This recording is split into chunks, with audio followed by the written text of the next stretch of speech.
Well, if we're gonna find any ghosts, we better split up. You're listening to Never Split Up, a horror movie podcast. There are certain rules that one must abide by in order to successfully survive a horror movie.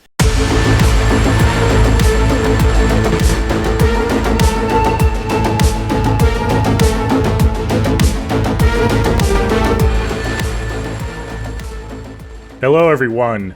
Welcome back to the Never Split Up podcast. My name's Nolan, that's Anthony, and today we are covering a biggie. It's been a long time coming since we covered the first one last year, but today we are covering Scream 2, released in 1997.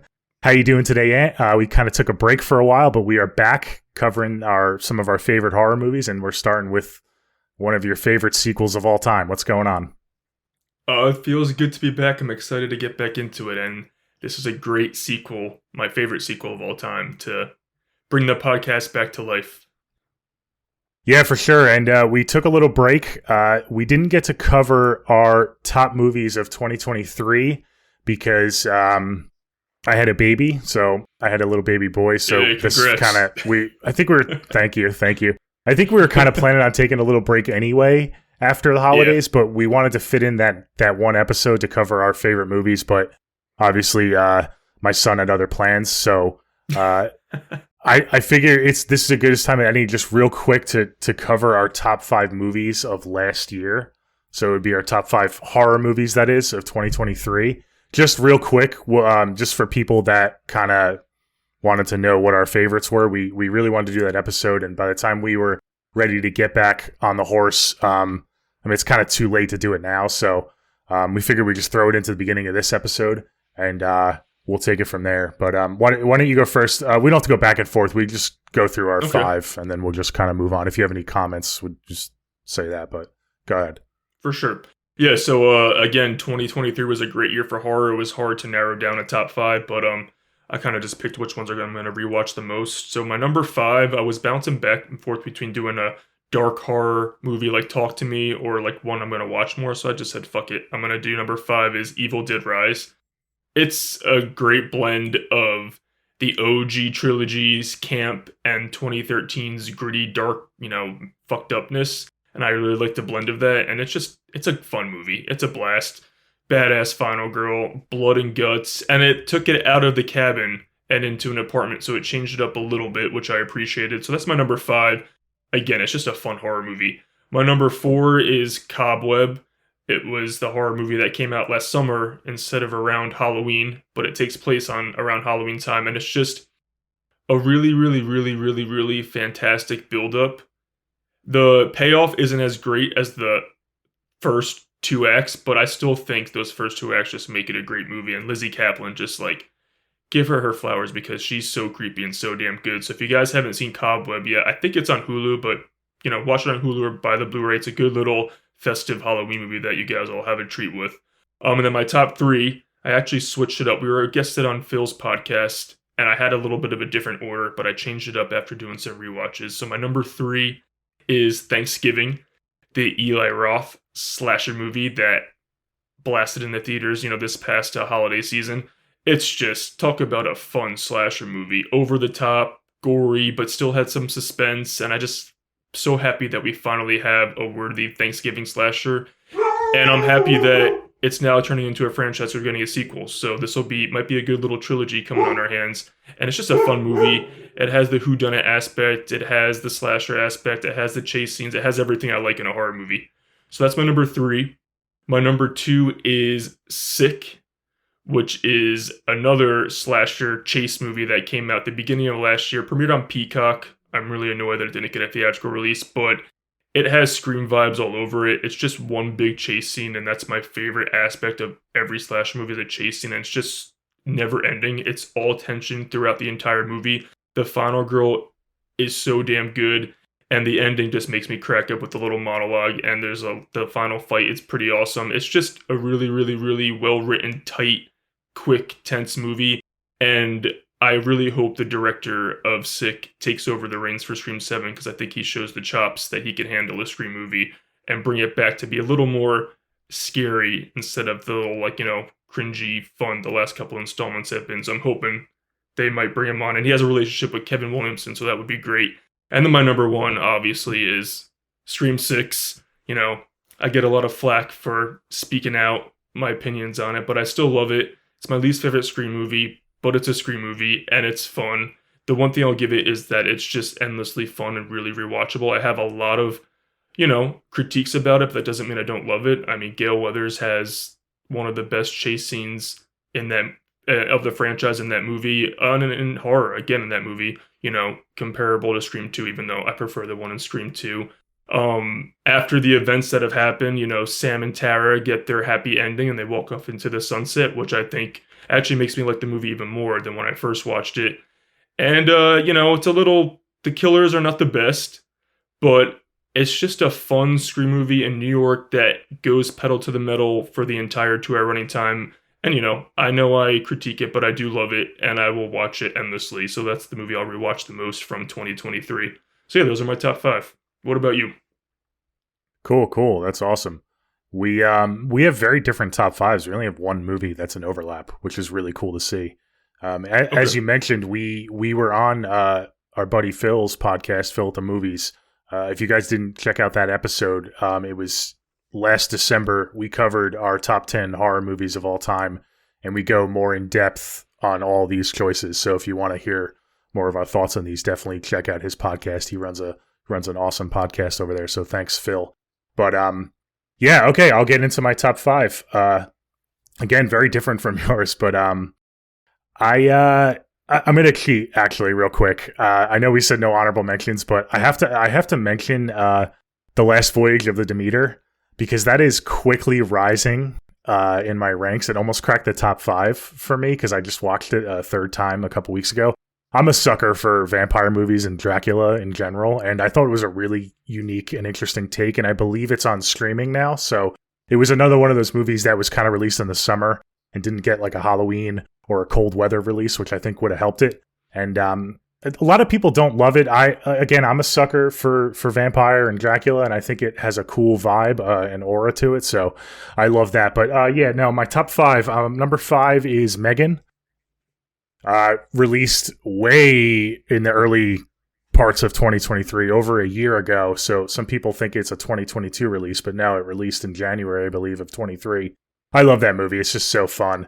I know one of your critiques, Ant, is that it doesn't really go it should go further and be more of a rated R slasher, but I think it was a perfect balance, me personally, and me and my wife love that movie. We've watched it a few times now, and it's totally rewatchable, so that's definitely a good one. Number 4 for me is Saw X.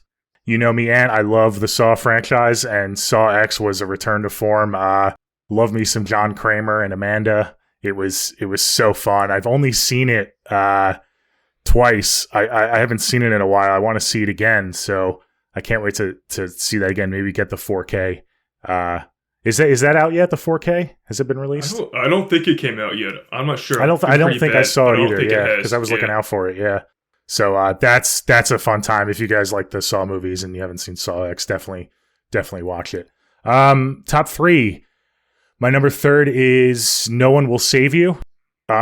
This was like the surprise movie for me of the year.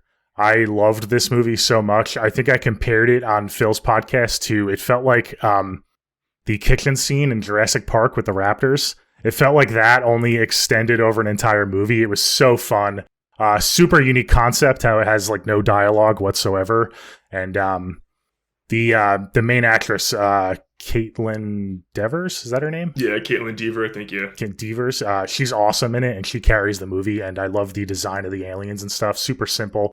Seen it before, but they don't try to do anything too crazy with it. I think it works for that movie. So definitely check that out if you guys like alien movies and just suspenseful movies in general. And then my top 2. So this was my top 1 last time we did our list, but now it's slid to top 2. My number 2 is Thanksgiving. Love Thanksgiving. It's so fun. It's so awesome. It's such an homage to the 90s slashers and even little bit early 2000s slashers. It's awesome. what can I say? I mean, some of those scenes will stick with me forever. I mean, it's so fun, and like you said, it's campy and raunchy, and it shows a lot. It's gory too, and I think Eli Roth really hit a home run with that movie, and I can't wait for a sequel. So it's just the perfect blend. When you have like friends over, you want to watch a fun movie. It's got those Scream vibes, like you said. It's a lot of fun. So that was my number 2. And number 1 was a super late entry to 2023, but it completely blew me away. It is Godzilla -1. Dude, we haven't talked about it. I haven't seen it yet. You haven't seen it? Dude, No. It fucking blew me away. I gotta watch. I loved it so much. It's so good, man. It makes the newer American movies look like silly, like so Those silly. are camp. Those are silly. Yeah. And it is a horror movie. Without a doubt, sweet. it is a horror movie. Godzilla is terrifying in this movie. It's got Jaws vibes because they're out in the water with like a fishing boat and stuff, and Godzilla is chasing them. So it's a total homage to Jaws. And the acting is incredible, and it's got depth to it. It has a lot to say, which is really cool for a Jaws movie. It's got a lot to say, not spoiling anything, but it's a post-World War II movie. Obviously, it takes place in Japan, but yeah, that's a bummer you didn't get to see it because on the big screen it was a fun time. But that's my number 1 of the year. It was incredible. I can't wait to get it on 4K. I'm gonna have to pick it up for sure. I kept kicking myself. I meant to go see it, but it just never worked out. So I'm definitely gonna pick it up. That's a great recommendation. Now it's your number 1. Mm-hmm. Awesome. And I also did. I actually, because I missed the last Voyage of the Demeter in theaters as well. Kind of like came and went. Oh, really? But I ended up, because it's on Paramount Plus now, I guess because it's like the Showtime package or whatever, and I did watch it, and I actually really did like it too. I thought it had a good vibe, a good it was cool, right? Setting. It was really cool. I think they could have trimmed like 20 minutes off it, but other than that, I really liked it.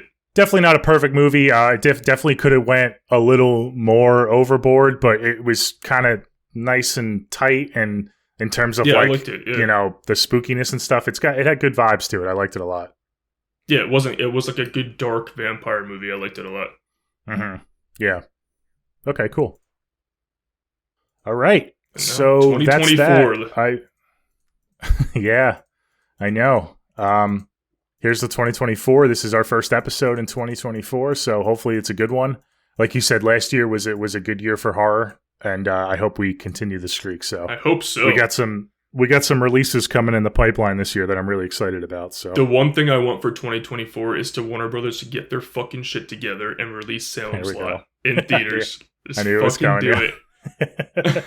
I don't know, That's man. Warner Brothers is, like you said, they got to get their shit together. So I don't know what's going on over there at that studio. They don't have money to release their fucking movies. It's crazy. Oh yeah. We'll see. As long as it gets a release and they don't dump it for a tax write-off. In theaters. No. Like, beggars can't be choosers. We got to at least get it somewhere. I don't want to fucking watch it on Max. Yeah. We'll see. Well, let's hope. We might also get some Scream news coming up soon, in the new year. So this is a good episode to have. A lot of Scream's in the topic a lot. It's in the news a lot. Oh, yeah. We got a ton of news to finish out 2023, as you all know. Yeah. And then it kind of died down. I at least haven't heard much in the last couple months. No, there's nothing official. It's all the the leakers saying shit, but there's nothing official. Once the Landon dropped out, that was really the only news I saw. Yeah, I have a feeling they probably have a new director. They're just not going to announce anything for a bit. Mm-hmm.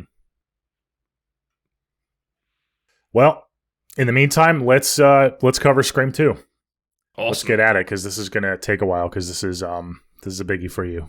And so we have some just so everyone opinions. knows, we do, which is going to be interesting. But just so everyone knows, we cover the original, obviously. Uh-huh. We did a predictions episode for Scream 6, and then after Scream 6 came out, I believe we did a ranking of the franchise and a ranking of the Ghostface killers. I think those were all the Scream episodes we've done so far. Yes.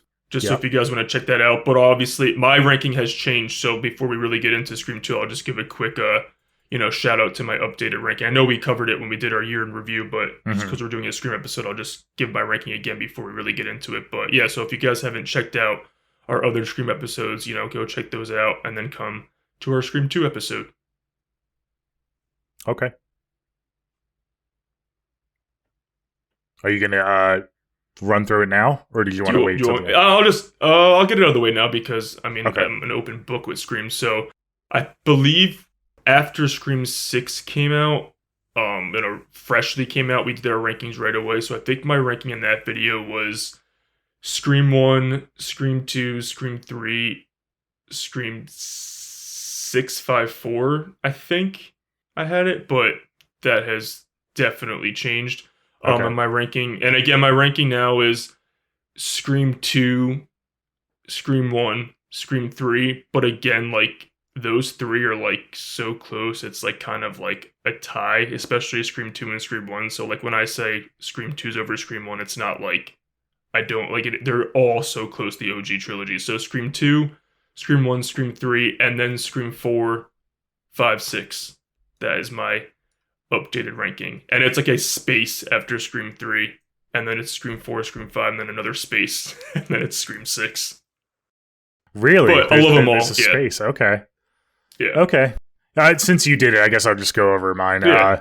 My favorite is the OG Scream. That's my number one, and then it goes Scream 6 is my second favorite. So pretty much polar opposite for It you. leapfrogged 4 for you. That's crazy. Yeah, it did. Yeah, it did. They're like right there though. They're neck and neck. So it's Scream 1, Scream 6, Scream 4, and then I have Scream 5 right in the middle. And then Okay. I'm actually going to flip it up too. I always flip-flop these two. I'm going to go Scream 2 and then Scream 3. Last time we Okay. covered this, I had Scream 2 at the bottom, but I'm gonna flip it now. And I don't want to spoil too much because we're about to cover Scream 2, but right. I just think it's a better made movie than Scream 3. I think I originally said I have more fun with Scream 3, but Scream 2 is a better made movie than Scream 3. So I got to give it a little nod for that. But yeah, so those are my rankings. So we have very different rankings for Scream 2. You know, it's funny, just so people aren't like, if people are tuning in and are kind of new to the podcast, obviously you love the franchise. Yeah, I was You gonna have say, Scream I'm like 6. a ride or die. You have Scream 6 at the bottom, but you also had it as your number one movie of last year. Yeah, so I obviously In guys, comparison I'm obsessed. to me, I have Scream 6 as my favorite sequel, and it's not even in my top 5 of last year. Right. So that kind of just shows you how much more important these movies are to you than they are to me. Right. I do really love Scream 6, but even though it's your least favorite, you love it more than I do in a way, because your bar is set higher than mine. So Yeah, I'm happy you brought that up. I think the audience, it's a good perspective. If you guys are watching this, like, Scream is my, like, end-all, be-all. And Nolan, he's always loved Scream, but I think he's really starting to get into it more after the last two movies came out. So, like, it's kind of two different perspectives with this franchise when we talk about it. So I think it's good for everyone to know before we really get into things. yeah. Okay, let's get into it. Quick disclaimer, another quick disclaimer for me. I feel like I'm going to find myself disagreeing with you a lot in this episode just because it's fun and I like to pick apart this movie. But I do There's nothing to overall pick enjoy apart. this movie. I do think, I don't think it's a terrible movie. So when you guys hear me be negative on this movie, it's just because Ant loves it so much. And I think it's just fun to just kind of have a different perspective on it. So just don't think I'm going to like shit all over it and then give it like a 4 out of 10. Like that's not going to happen. You'll hear my score at the end, but you know, I just got to throw that out there. And this is all just personal, you know, preference. This isn't like me shitting on the filmmakers or shitting on, you know, anything at like technical. It's just what I like. And that's kind of, I got to. And we have both gone on record saying, and you have agreed, that there is still no bad Scream movie. It's a consistent franchise. Yeah, sure. Oh, you fucker. Sure. Yeah. I mean, it's tough. There is, It's come tough. on, dude. Because, like, I Your know, least I know, favorite Scream like- is better than 90% of the slashers that come out. I was just going to say that. Like, Scream 3 is my least favorite Scream, and I in the grand scheme of things, I don't call it a good movie, but in terms of slashers, it's fine. Like, it's fine. It's not bad. So you're right. All right, let's get into Scream 2 because this is a biggie. I guess I'll obviously. I guess. overall get to thoughts? You want me to go first? Overall thoughts. I was gonna say the director, but I mean, if you're watching this, you don't know that Wes Craven directed the fuck. Oh out yeah, of this, go over all goodbye. that first. Yeah, let's get out that way. But yeah, obviously it was directed by Wes Craven, the fucking master of suspense, written by Kevin Williamson. And you got it stars our girl Neve Campbell, Sidney Prescott, front and center as she should be. Courtney Cox, Gail Weathers, David Arquette, Dewey Riley. That's our trio. This cast is fucking stacked. Jamie Kennedy's back as Randy. He rounds out our original core four from Scream 1. We have Liev Schreiber at an actual role in Scream 2, his most substantial role of the franchise. Hell, who else we have? We have so many cameos. Jada Pinkett Smith, Omar Epps, Heather Graham, Roger L. Jackson obviously voices Ghostface.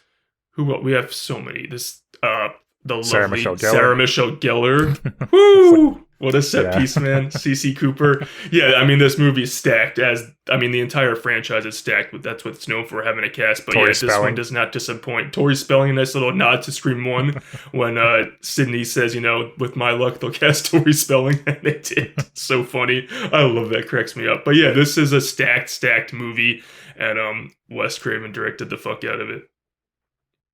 Yeah, overall thoughts. So, mine's not a surprise, so I'll just go first. Obviously, okay. We just did a ranking, and I talk about Scream all the time on social media.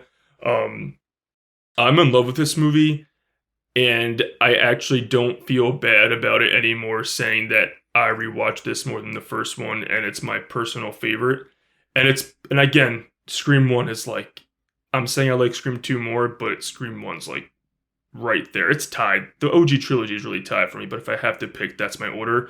But it's because I love Scream because of Sidney, Gale, and Dewey. I think what sets Scream apart from every other slasher franchise or franchise in general is it's about the characters before the ghost face of it all. It's not really about, Halloween's really about Michael Myers and Laurie Strode, Friday the 13th, Jason, but Scream is really about our protagonists. Even the new iteration, it's about Sam and Tara, so that's what really separates Scream apart from these other horror franchises, and that's what I love about it.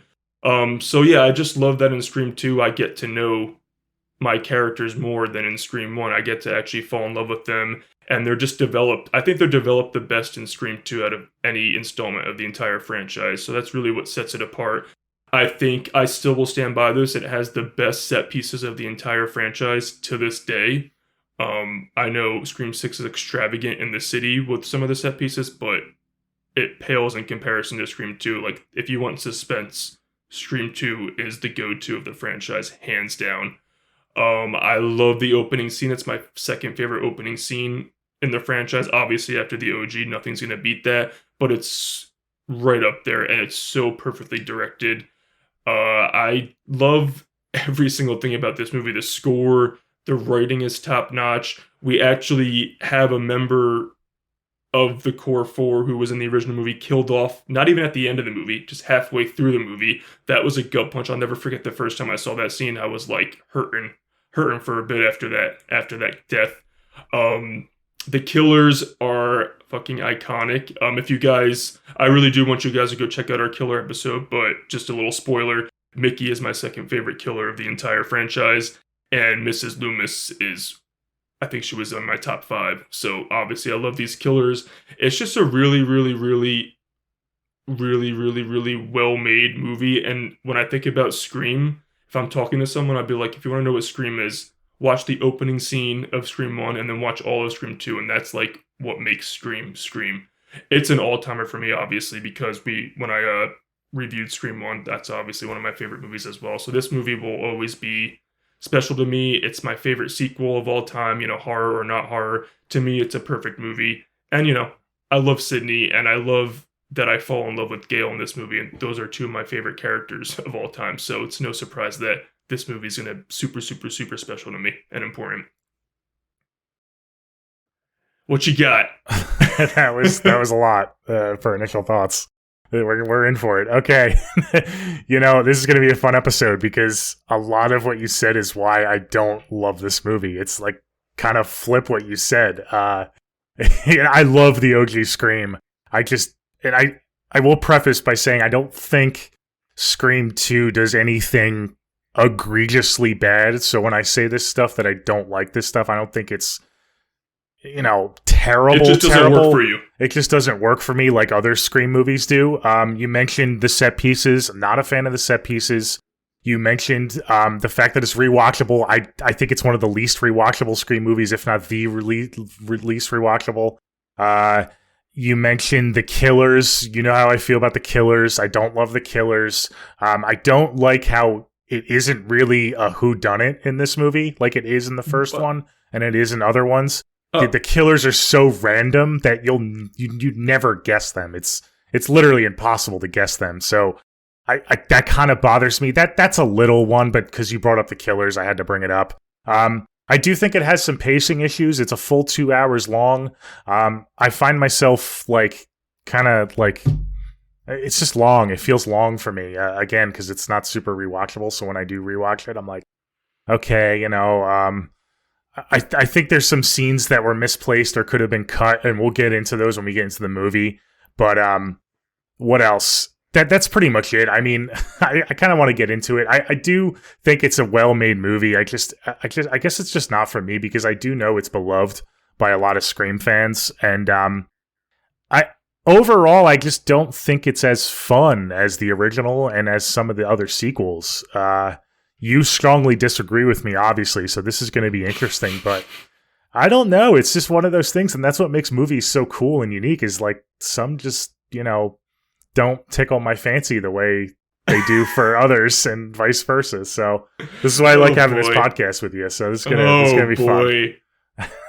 Well, in the words of CC Cooper, there's no accounting for taste. So let me because I feel like you're going to be gushing about this and I'm going to be doing the counterpoints. So let me just tell you what I do like about the movie real quick as well.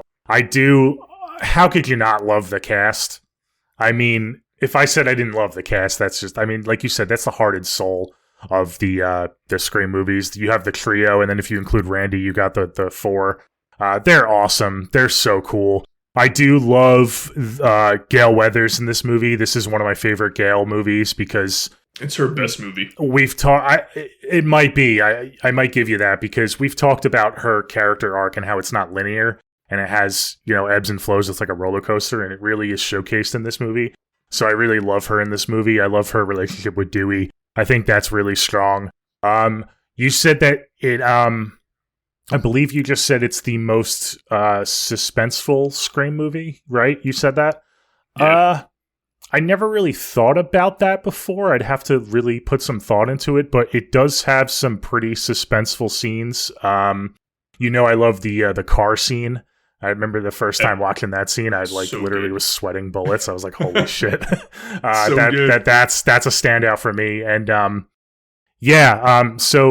mean, I just want to get some positives out of the way before we get into it, because I feel like I'm going to start nitpicking this movie. It's going to be fun, though, because when we go through it, we can just hear both perspectives. But before we really get into it, I also guest starred on a podcast about Scream 2, Scream with Ryan C. Showers, and the way he did it was he broke the movie up almost as like episodes of a season.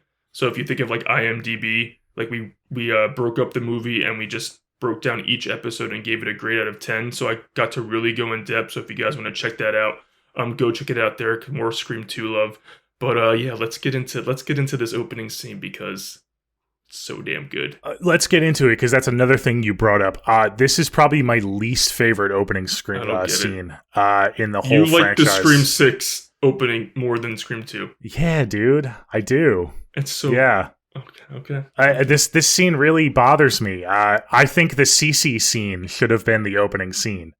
I think that would have been cooler. And I think that CC scene is a little misplaced. I think it's too comparable to the Casey Becker scene. It's too repetitive, like to be the opening scene. It is very comparable, but for a direct sequel for Scream 2, I think it would have been fine. If this was like Scream 6 we were talking about, it's like, okay, come on, like let's stop doing this now. But I think for a direct sequel, it would have been cool.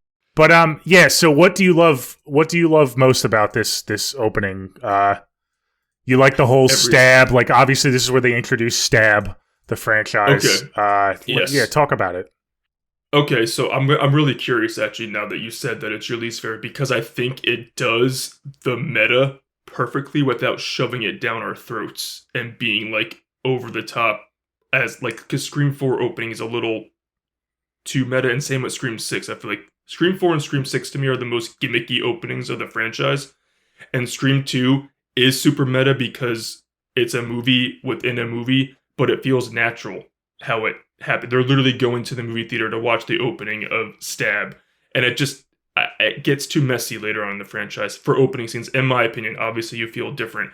I just love that we have an opening scene, and I mean, I go to the movie theaters all the time, and it's terrifying that we are in the theater, a crowded, packed cinema, which I love. I love that vibe. Although these audience members wanted to fucking kill them. I was gonna say that's like hell on earth. But I felt the energy. I felt the energy. But it's just, to me, the way Wes builds it up, it's terrifying because this first of all, Jada Pinkett Smith's a wacko in real life, but she fucking delivers the goods in this opening scene. She's so damn good. Like at first I fucking hate her because she's yelling at the fucking, but it's part of it's part of the movie. That's why she's doing it. But I just love, hang up the phone and start 69 his ass. Like everything we say in our head when we're watching a slasher movie, she's just yelling it out loud, and it cracks me up every time. But I just love that the buildup of she really doesn't want to be watching this movie because we're, her and her boyfriend, he wants to see Stab, she wants to go see some Sandra Bullock movie up the street. And it's just this poor woman, she's like forced to watch this movie, and it just ends the worst way it could possibly end. She dies. But let's just get the bathroom scene out of the way because people critique that a little bit. And come on, guys, it's a slasher movie with the stab. Like, how did he know how to stab him in that place? I could come up with an excuse right away. You can see under the stall where his feet are, and obviously he's making the noise. I mean, come on, let's have. I would never critique something like a fun people kill nitpick like that. Yeah, that's and it was not fun. something. And it was pretty aggressive, that kill, like stabbing him there. I love that kill. And I think, to me, the like little whispering in the voice that Mickey does, it's a nod to Billy from the OG Black Christmas. That's where I get from that kind of voice, like because he's kind of doing some crazy shit. Yeah, I but get that really too. like I didn't know if yeah. that was intentional or not. I think it was. It's kind of. I've creepy, watched the commentary in that past. I don't know if Wes has said it, but I have a feeling that he did. Yeah. But I really love that kill, and just what makes it to me so terrifying is obviously when he puts on the mask and sits next to Jada Pinkett Smith, and she thinks it's her boyfriend. Obviously, it's the killer. I remember the first time I watched it, like my hair stood up on my arms. I'm like, this is terrifying because she's just talking, you came back just in about good time. She's about to get it. And this poor woman, she's about to get it. It's so clever. It's so well written. It's so damn good. And, I just love when she's screaming at the screen again, here it comes. And poor Heather Graham as Casey Becker is getting it. She feels him and she sees the blood. And then when she screams, she gets stabbed, but she can't do anything because she's screaming for help, and everyone in the audience is going crazy, and they think that she's part of the whole gig and she's just having fun and it's fake. But this poor woman is just being stabbed like repeatedly to her death. And I just love how it ends with her going up on the stage and just screaming literally screaming her last breath and just dying. I don't know how you don't like this opening scene. It's so fucking good. It's hands down my favorite after the original. It's so fucking good. It's funny that you bring up how some of the other ones are a little hokey and a little too much. Yeah. That's kind of how I feel about this one. I don't really think it belongs in Scream 2. To me, I just roll my eyes every time. It's like they're coming out with an original Stab movie. This is Stab 1. It's the premiere night, I believe. I believe they say that in the movie. It's like the opening night. Sneak peek night. Yeah, so it's not even the opening night. It's literally like the first time you can watch this movie. And it already has like these rabid fans. I feel like it would have fit much better if it was like Stab 3 or Stab 2 even. Like that just it's just not realistic to me, and I always roll my eyes at that. It's like, why are these people they don't even know if it's going to be a good movie or not? Like, you know what I mean? Like that would never happen in real life. So not I tell that myself any of it's that realistic, but the murder spree caught on fire across the country, yeah, and that's what hyped everyone up. I mentioned that to myself too, but it's based off the book. by Gale, and there are other clues throughout the movie that it really wasn't that widespread and well known. So I don't know. I don't know. It's just too much for me, and I don't get that suspense that you get. Really? Like when he sits down in the theater, because it's so chaotic and archaic, there really is no chase scene or anything. The bathroom scene is fine. It's cool. I like that. I'm not going to nitpick that. I actually think Jada Pinkett Smith is fine too. I'm not going to hate on the acting in it. It's really hard to hate on the acting in these movies, but I don't know. It's not that it's like terrible. Again, it's not that anything is terrible in this movie. It's just not my favorite. I prefer the other openings better, and it just doesn't do it for me. It kind of roll my eyes every time. The last thing I'll say about the opening scene is that I obviously also think it has a smart and subtle, commentary on the violence in cinema and the throwback to Billy. Movies don't create psychos, movies make psychos more creative, and obviously they get super creative with this opening. And again, it's not, I think Wes is just and Wes and Kevin, because Kevin wrote it, they're just so smart to just have these little subtle things in there, not, banging us over the head. So damn good. But yeah, I guess we disagree, because I don't find it hokey at all. I actually find it terrifying and right up there with the OG, versus 4 and 6 to me are like the hokiest of the franchise for the opening scenes. Okay. Yeah, no, I don't find 6 hokey at all. That's I feel like it's played pretty 6 straight. 6 is the most gimmicky, because they're just like, really? We're gonna reveal a killer right away just to get the aha at the audience, instead of letting Samara Weaving have her fucking chase scene. Yeah, I mean, there's things I don't like about it, but I wouldn't call it hokey. That's not really the word. I mean, it definitely got me. I didn't expect that. Yeah, but that's what it wanted. It just wanted to be a gimmick for a gimmick. Anyway, we'll talk about Scream 6 a different day. But yeah, everything up to that was so promising. And then once it got to whatever that dude's name was, it Jace, whatever the fuck his name is. Yeah, I'm like, all right. It was a 2-for-1 though. We got two different stalking scenes. No, but you fucking wasted my girl. You wasted my girl. I'm a stalker. I like stalking scenes. We didn't get any of that in this opening, so maybe that's why. Maybe that's why I don't love it. I'm just kind of waiting for it to get over with, and I want my girl, Sydney on the screen. So maybe that's why. Oh, when she comes. But again, get a nice title drop right after that, and then we are reintroduced to the face of the franchise, Sidney Prescott. And I think it's smart that just again, the reason why I bring up Scream 6 Lux in this episode, guys, is not because again I want to hate on Scream 6. It's because a lot of people and viewers and lovers of the franchise, for some reason, they compare 2 and 6 the most, because obviously Scream 6 came right after Scream 5, which is, it rebooted the franchise, and it just, Scream 6 kind of follows a lot of the same plot points of Scream 2. Well, yeah, we deviate in the setting, right. So it's a different setting. Right. The killers have a very similar motive, so I could see why people kind of compare the two for sure. So the reason why I'm not bringing up Scream 6 just to hate on it. Again, it's my favorite movie of 2023. It's just, after the opening scene in Scream 2, I love that the movie, and I don't know, this could be maybe a con for you, okay, but the movie actually takes its time and lets us have the character development, which again, to me, is so important in the Scream franchise. I don't mind getting reintroduced and reacquainted with our characters and falling in love with them again, and taking some time rather than just frantic, okay, here's Sam and Tara back, let's go to the next kill. I'm like, let me breathe and catch it. Let me fall in love and grow with these characters. And I think that's what Scream 2 does the best, is we grow with Sidney, Dewey, Gale, Randy, and the new characters too. Like Wes for some reason is a master with juggling a bunch of characters, where I feel like I love Radio Silence, but it was a mess with juggling characters. Like in both movies, 5 and 6, it was just they couldn't handle the balance. But I love that we're reintroduced to Sidney, and she's smart enough. This is 1997, so you have to watch the movie in that lens. But she has her caller ID when she gets prank call. She's like, he's doing the ghost face, which like, oh, you're Corey Gillis, 555, blah blah blah. Enjoy the movie. Like she has it. Like she has her shit going. I love that. And then I just love when she's walking out. Actually, we get introduced to her roommate, Hallie. I really like Hallie. She's a good character. good friend to Sid. I love when Sid has a good friend by her side because she can't trust many people, but Hallie is a good friend. And I just love the scene when she walks out of her, I don't even know if it's a dorm, it fucking looks like a house, like stacked, but the reporters like just go crazy over her, and Sydney just wants no part of it. I think it's, again, way better done than what happens when Sam and Tara walk out of the police station in Scream 6 when the reporters. It's almost like just a rehash of Scream 1. But I just love how Sydney just wants to live her life and just, she doesn't want any part of the fiasco. She just wants to be herself.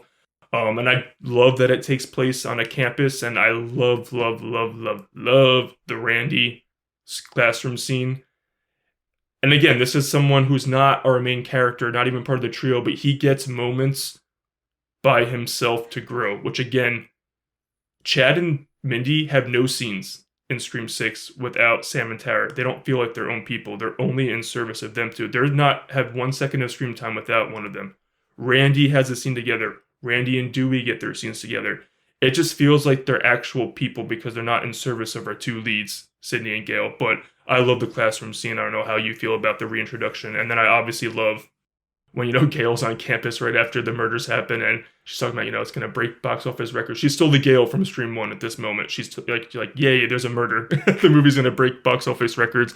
And then, of course, I love when, Dewey comes. Dewey's there because he wants to check on his little sister, Sydney. And we're introduced to Sydney's boyfriend. It's so much happening, and it's nothing horror-wise, but it all feels necessary to the story that Wes and Kevin are telling. So I love the reintroduction to our characters. How do you feel about, meeting up with our people again? That was a lot to unpack. Yeah. The only thing I'll say, since you made the comparison to Scream 6, I think both work.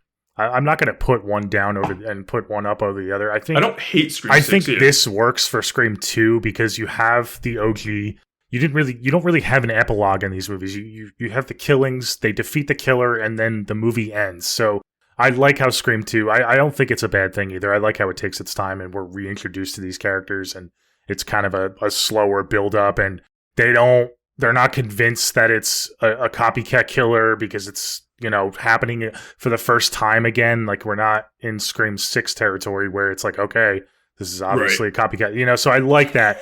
But at the same time, I think Scream 6, the fact that it's so fast paced, I think that works because it's a sixth entry in the franchise. So I think both work to their advantage, and I appreciate both takes. I'm not going to say one's better than the other, but no, I don't think that's a con for me either. I like that as well. Like I said, one of my strengths for this movie are the characters and how they're fleshed out. So I like that.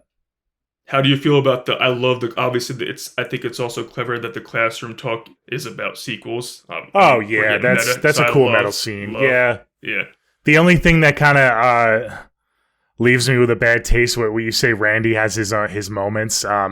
I don't like how Randy is like going after Sydney all of a sudden. That's kind of random to me. How he likes her in the first one. But he's so like, oh, this is where I get the girl. What's the line? He's like, this is where the nerd gets the girl. I'm like, okay, yeah, he knows. I think he knows. He knows. He knows he's not going to get her. But I don't know because he's talking to her, and then the boyfriend comes up, and you could see him like they start kissing, and he's like so pissed off. Get a room. Damn it. Get a room.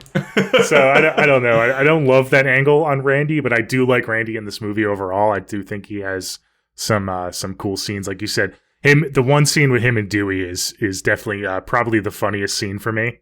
Where, it's like, if Mickey's a suspect, then I'm a suspect. Yeah. So let's not talk about Mickey. Yeah. If I'm a suspect, you're a suspect. Okay, let's move on. I love that one. Yeah, that's probably my favorite comedy in the movie, for sure. And again, the humor feels natural. Like, it doesn't feel like cheesy. It just feels like that's what these characters would say. It just feels...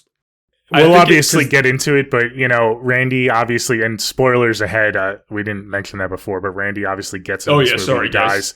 One of the reasons I would have liked to see Randy live is to have him have more scenes with Dewey. I think him and Dewey play off each other really well, and it's a shame they only get the one scene together in this movie. But that's what I love, that they're allowed to have that scene. It doesn't have to be like, Sydney doesn't have to be there. They can have their moments without Sydney, and Dewey can have his moments without Gale. Like, they feel like actual people versus other installments. People don't have their time to shine. It's only about the main character. Okay. So I love yeah. that about Scream 2. A quick little side note, just for fun. Do you agree with like what sequels do you like more than the OG? Because that little classroom scene like was a little fun.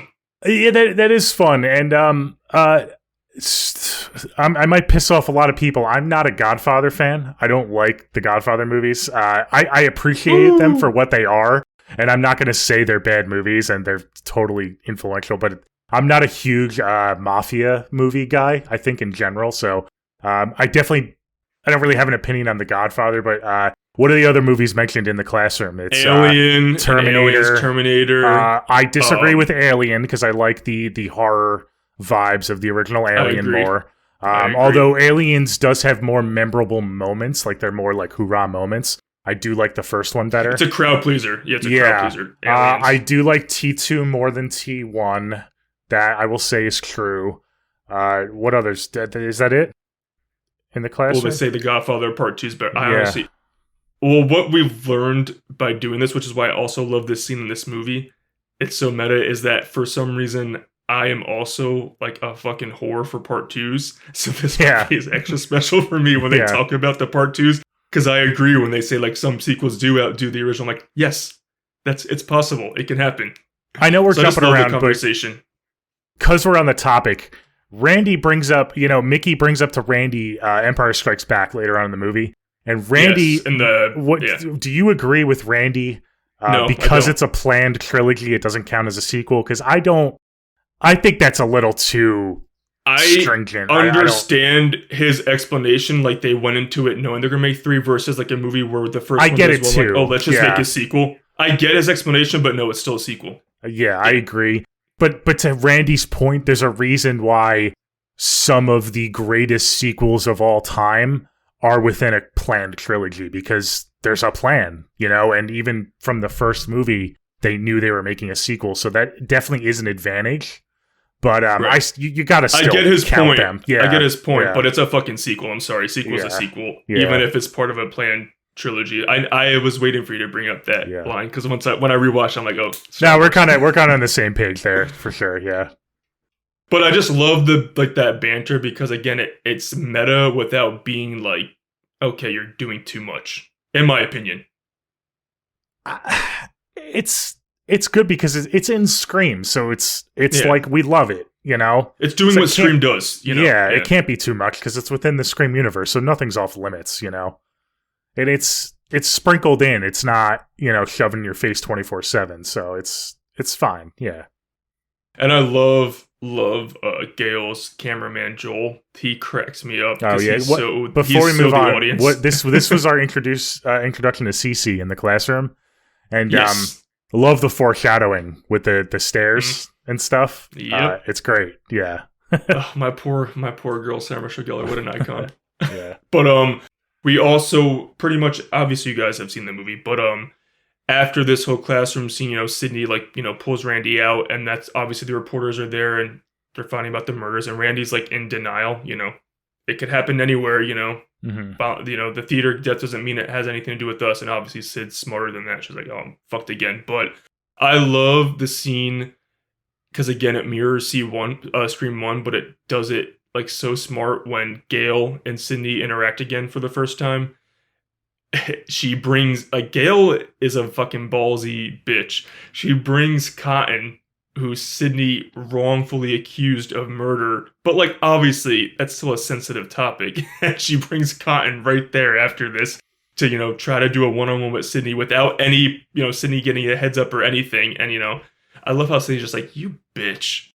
And then she's like, not again. And obviously Sydney gets another punch, and again, it feels much more natural, the second punch in Scream 2 than the punch that happens in Scream 6. I'm like, they just did that to do I'm like, oh, they could have left that out. I don't like that in Scream 6, but really hating on. I don't like it. Scream 6 got a lot of stray bullets. Damn, I wasn't expecting this. Because it's literally Scream 6 is doing the Scream 2 thing. I thought it was great. Again, because it's in the Scream universe, so I think nods like that, I think they're fine. I think it's a good nod, but I'm just I think they're fun. I don't know.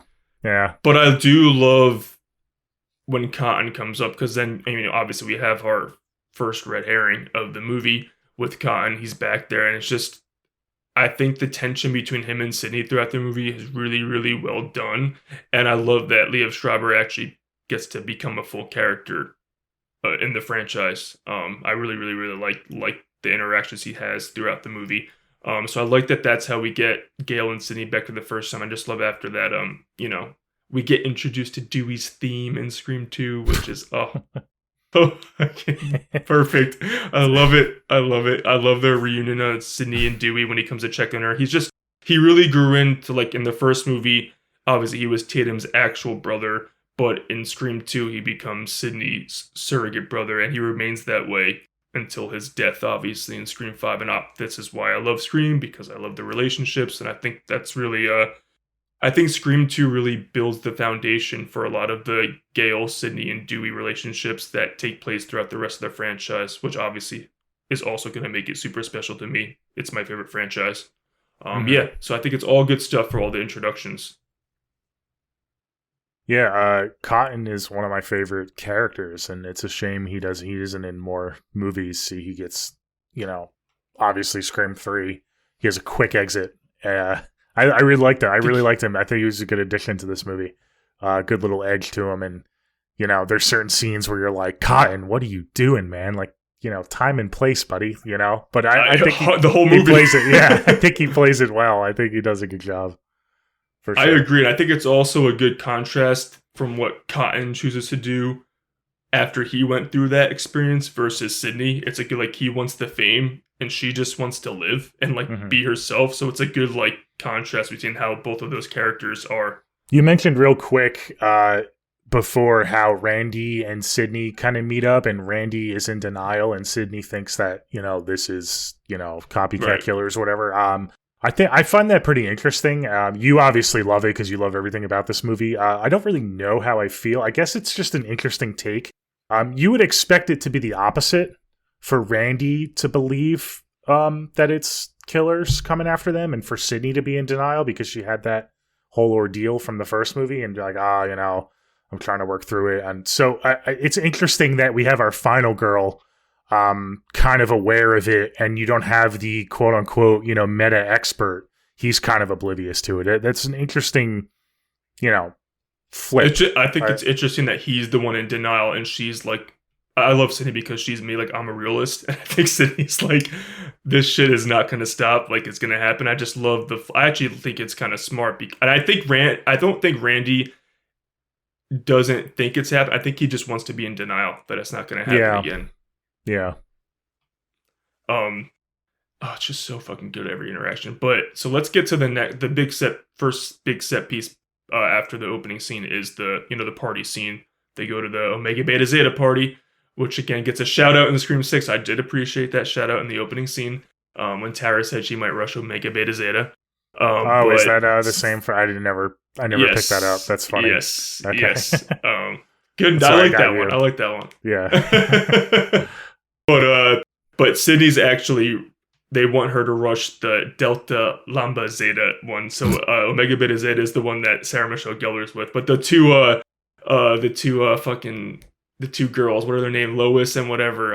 What's the actress's name? Rebecca Gayheart and Portia de Ross. Yeah, so them two characters crack me up. But they're like, it's so funny that Hallie trying to bring Sidney into this sorority, because Sidney, if you know Sidney, she doesn't want any part of this shit. But obviously it brings us to the mixer that they go to, and then right across the street around the corner, this is when we get the CC Cooper set piece. And I really want to get into this because I know I've heard you in the past that you're not a huge fan of this. Yeah, I just think it could be better. It's just a little disappointing to me. It's like a what if moment for me. But this is just my personal taste, my personal preference. No, of course. Yeah. I love, obviously, Sarah Michelle Gellar. We've talked about she's a fucking superstar, man. Yeah, she's so good. And a lot of people compare Jenna Ortega and her blow up now to what Sarah Michelle Gellar had in the late 90s, early 2000s. And I would say, that's not too far off. I honestly think maybe Sarah Michelle Gellar was even bigger than Jenna Ortega back in the day. She had Buffy, she had No You Did Last Summer, she had Scream 2, she had Scooby-Doo. She was just everywhere in horror. She kills it, man. And it's funny because we, like you said earlier, we only were with her for one scene in the classroom before this set piece, and I am already instantly connected to her.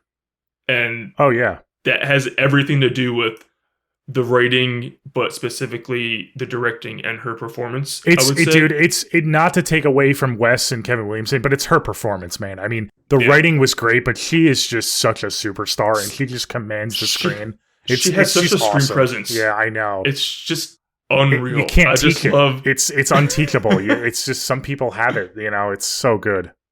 It's just like from the line when he just like, you know, like, who are you calling for? So what if I said you? What if I said goodbye? I'm like, yes, girl. And the fuck, this is so. And you have Nosferatu in the background. It's like, well, this is so fucking good. This is such a good scene. It's so good.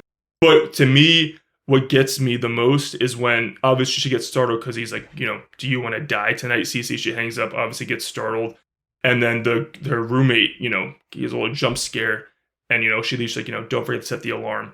And I love right after the roommate leaves, the phone call rings again. And then the first thing he says, you know, you wish it was, she thinks it's her like drunk boyfriend, Ted. And she's like, you know, you wish it was Ted. Don't forget to set the alarm. I was like, oh, fuck, that fucker's in the house. Shit is about to go down. It's well, yeah, we see good. Him. So he runs in the back. He runs in the, yeah. So, good. Is that Mickey running into the house? Like, do you know? And is that Mrs. Loomis on the phone? We could argue about who did what. Well, it's not about who did what. Is it both of them there, though? Because I always get confused because he's on the phone talking as he's running through the doorway, and it doesn't look like he's on the phone. Both of them are there. We know for a fact they're both there because after the death, you know, Mrs. Loomis, she's or I'm going to call her Debbie Salt for now because she's still Debbie Salt. Yeah. Debbie Salt, she's on the scene of the crime because, you know, she pisses Gail off a bit. She comes, she comes right there. And then Mickey was at the mixer. So they're both there. I would assume that Mickey did the killing because he fucking throws her off a balcony. You know, Debbie Salt's not going to throw anyone off a balcony. So that's what I would say. But I think that Mrs. Loomis is like the call genius of the movie for a lot of it. Like, okay. I feel like she does a lot of the calls. I mean, it makes sense because you know what I'm talking about, the timing of it all. He's talking to her while he's in the background. And it makes you think like, oh, there must be two killers because it doesn't look like he's talking when you see him on screen. So do you think she was upstairs making those noises, or do you think that was the sorority sister that was getting her stuff? I think that it was probably, I don't know. Yeah, I love. I like to think that it was Mrs. Loomis upstairs fucking with her, and then Mickey was waiting to enter later. But the good part about it, and like the expertise of Wes, is like you can make cases for either thing. It's just like it's so fucking good. But I do love, you know, once the phone rings and pops out of the door. I love the little chase. You know, my girl, she does put up a fight, but she goes up those damn stairs again. And she, you know, it's kind of almost mirror. And again, it has a little throwback to what Sidney did in Scream 1, but Sidney was able to get away. And, you know, fortunately, CC is not Sidney Prescott. So, you know, she doesn't have that fight. But she puts up a fight. And I always remember the first time I saw this, I'm like, oh, I really wish she made it out so she can, like, team up with Sidney and she can, like, Sarah Michelle Gellar can finally be a final girl in a horror franchise and just make it. But she gets iconic death scenes instead. So I do get super bummed every time she gets killed, but I think it's to the credit, like you said, I think first and foremost, I'll give it to Sarah Michelle Gellar, but Wes, the directing is just, it's such a well-directed scene and set piece. And I'm just like, oh, when he stabs her, I'm like, oh, girl, you're not going to get away. And he throws her off. And I just love the cut to, like, the music cue, and he wipes the knife. And you obviously know he's going to Sidney next. But I really love this set piece. I love the build-up. I love Sarah Michelle Gellar. I just think that I think it's well placed in the movie because it's our first big scene after the opening, and then it leads to Sidney's phone call, one and only phone call, which I will give people. You know, I love Scream 2. It's my favorite one of my favorite movies of all time. But the one thing I will give people to show I'm not biased is that Sidney only has one phone call in this movie, and Scream is known for obviously Sidney and Ghostface talking on the phone. And I do think that her phone call with Ghostface is cut a little short.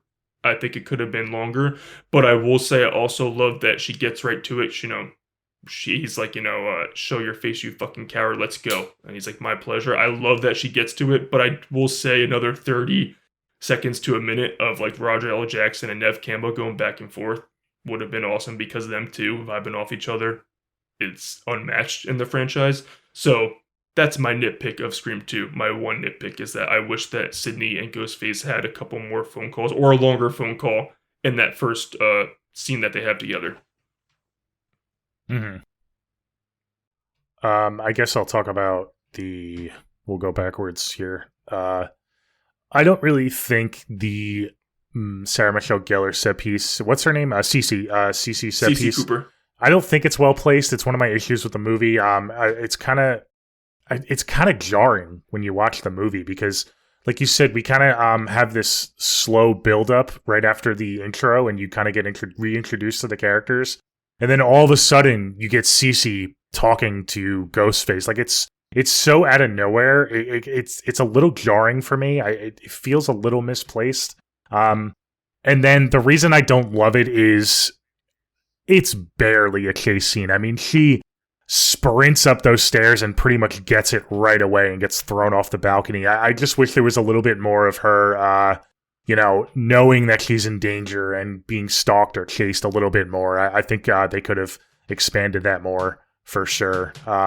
Similar to I Know What You Did Last Summer, something like that. I think it could have been expanded a little bit more if they were going to do it. So you wish less of the playtime on the phone and more of a chase? I think both. I think, this is why, what's her name? The original Scream opening scene is so brilliant because it balances that so perfectly. They're on the phone for so long, but you still have that stalking presence, and he calls her multiple times, and she gets more and more freaked out. I mean, I think they could have did a little bit, not to copy the original Scream, but I think if you're going to have that in the middle of the movie, make it a little bit more. To me, it's memorable because of Sarah Michelle Gellar, but it could have been better. And I wish she had a bit more of either stalking, kind of scared shitless on the phone, or just an all-out chase scene. I think they could have played it a little bit more. That's all. I mean, obviously, I always want more from these movies, but I thought it was effective as is. But obviously, I would take another 5 minutes of that scene. But like you said in the beginning, the movie's already 2 hours long. Yeah. Let's talk about the scene. Before we cut to the Sidney scene, I want to just comment because I think it's so important. When after the death, Gale arrives on the scene and Dewey's there too. Dewey's not nice to Gale in this scene. He's kind of like taunting her because she's covering the murder and coming back. He's like, oh, another one's down, Gale. And then, he's kind of just he's really not being nice to her. And I always think that really triggers the start of her turning point. And I love how she goes to Joel because he's being a pain in the ass. She's like, Joel's like, should we be doing this? She's like, don't fuck with me. You can see that Dewey really got under her skin. Yeah. And also we see Debbie Salt. She's there too. She's like, oh my God, another one. She's like, well, I got deadline. I got to go. And obviously she's running away to go see Sidney right there. That's obviously, I think the scene in the house is Debbie Salt chasing Sidney. That's what I think. Yeah. I think Dewey was hurt. He was really hurt by reading her book and reading what she had 100%. To say. And I think it's interesting. Gale is such, we could do a whole episode just talking about Gale and her character. I mean, so she obviously cares for Dewey, or else she wouldn't have been so hurt by his comments and wouldn't have lashed out at her cameraman. But it makes you wonder. It's like, why did you say all that stuff? I guess she didn't expect Dewey to really have, like, she even says, like, toughen up, it's a fake character or whatever. Right. And he's like, no, it's not. It's me. Like, it's not fake. Like, this is, Deputy Dewey. I guess she just got caught up and thought that other people would be similar to how she feels and thinks. And I think that was a little jarring for her to see Dewey kind of react the way he did. They are pretty opposite in the first. I mean, they're both movies. valid in their feelings. I just felt so bad when she's like, it's happening again, isn't it, Dewey? And then he's just like, just taunted her, like she's trying to have an actual conversation, like be real, and he's just like, pretty much fuck you, and that obviously pisses her off. It's just fascinating, all these, the dynamics of them. But I love this. I just think it's not a scene that's talked about, but I think it's so important to their development. I don't know. I like it. I like that scene.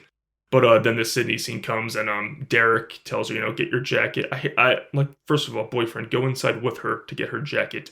Do not wait outside. But she goes back in when everyone left, obviously, because they want to see the commotion next door. And the phone rings, obviously, because this is a Scream movie. And Sydney goes to answer, and, first of all, there's no Ghostface hello will match a hello Sydney. I don't care what character. It doesn't. I love Sam Carpenter, but hello Samantha is not the same as hello Sydney. Did you admit? Like, it's just not the same. It will never be the same. But I just love how she's like, why don't you show your face, you fucking coward? And then he's like, my pleasure. And she's like, oh, fuck, he's right here. He's here. I didn't mean right now. Shit. She's like, oh, fuck. Yeah. But again, something that I think Scream 2, and we different because you don't think that it's possible to guess the killer, but I love that Scream 2 has so many red herrings because it introduces another one in this scene with Derek. Yeah. Because when Sydney does escape this little short little attack, Derek goes running in. And why would you go running in? First of all, your girlfriend's already out. But he goes running in and he only gets sliced in the arm. And then Dewey goes in, obviously, and says, Sydney, he's in here. But we only see his arm sliced. So obviously that's like, okay, the killer didn't try to actually get him, just got him in the arm. And obviously there's a reason for that. We'll find out at the end of the movie. But I just love, again, how Scream 2 just... Again, I'm going to do it because I have to. I feel like the only red herring in Scream 6, which I hate the red herring, is fucking Kirby. But I'm like, okay. There's not really a mystery. It's like Kirby or Ethan, and Ethan's just ragged on the whole movie, and Ethan is a killer. It's just... I think Scream 2 sets up the mystery a lot better than some of the other Interesting, because I disagree. I'm not a fan of super obvious red herrings, and I think they kind of just, they're so obvious with the boyfriend, and then with what's his name, Cotton. Yeah, I mean it's too much. But you don't think that? But how obvious are they in Scream 6, where it's like, wink, wink, get me the file on Kirby Reed. And then like yeah. It's like, come on, I hate it. I'm not saying I like that either. I'm not trying to compare the two movies. You keep going back to Scream 6. I'm trying to just focus on Scream 2 because I just think it's natural to red herring. I think it's natural to red herrings. It's fine if you have a real whodunit, but this movie is not a whodunit movie. They pretend to be a whodunit. It's a whodunit. It's a whodunit is supposed to be like one of the main characters is two of the main characters is the killer, and you have to figure out who it is. It's impossible to figure out in this movie. It is not. Tell me one person who figures out that it's Debbie Salt is Mrs. Loomis, and that Mickey is a fucking killer when you don't see him for 50 minutes. The next scene is crucial to this. The next scene is crucial. Okay. I love this. All right, let's get to this scene. Because, all right, so the attack happens.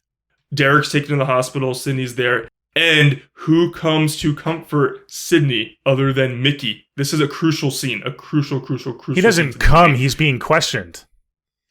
But he goes to comfort her. He's at the bench. Oh, yeah. He's at the station. Yeah. Yep. And I love the line of dialogue because this is when Sydney starts to get mentally fucked with. We don't know because the killer's not revealed, but he's doing this on purpose. She's like, well, why would he go back in that house anyway? He's planting the seed to fuck with Sydney the most at the end of the movie. And when you rewatch it, you can see that's what the killer is putting, like him as a killer is doing his job, putting that into motion. Right. So you could see him being a killer. And I will give you that. I agree with that. I agree with that. But I'll agree with you as some people, not me, because I think he's sprinkled in enough, in my opinion. Okay. Some people like you agree that Mickey does not have enough screen time prior to reveal.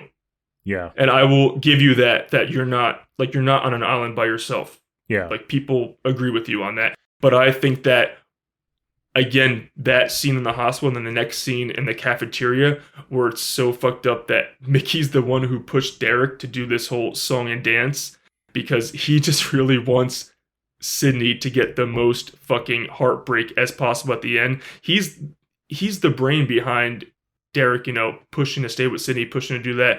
Let me pump her up. I love you, Sydney, just so he can fucking tear her down and make her question Derek the most at the end of the movie, which leads to him getting shot and killed. I hate this scene so much.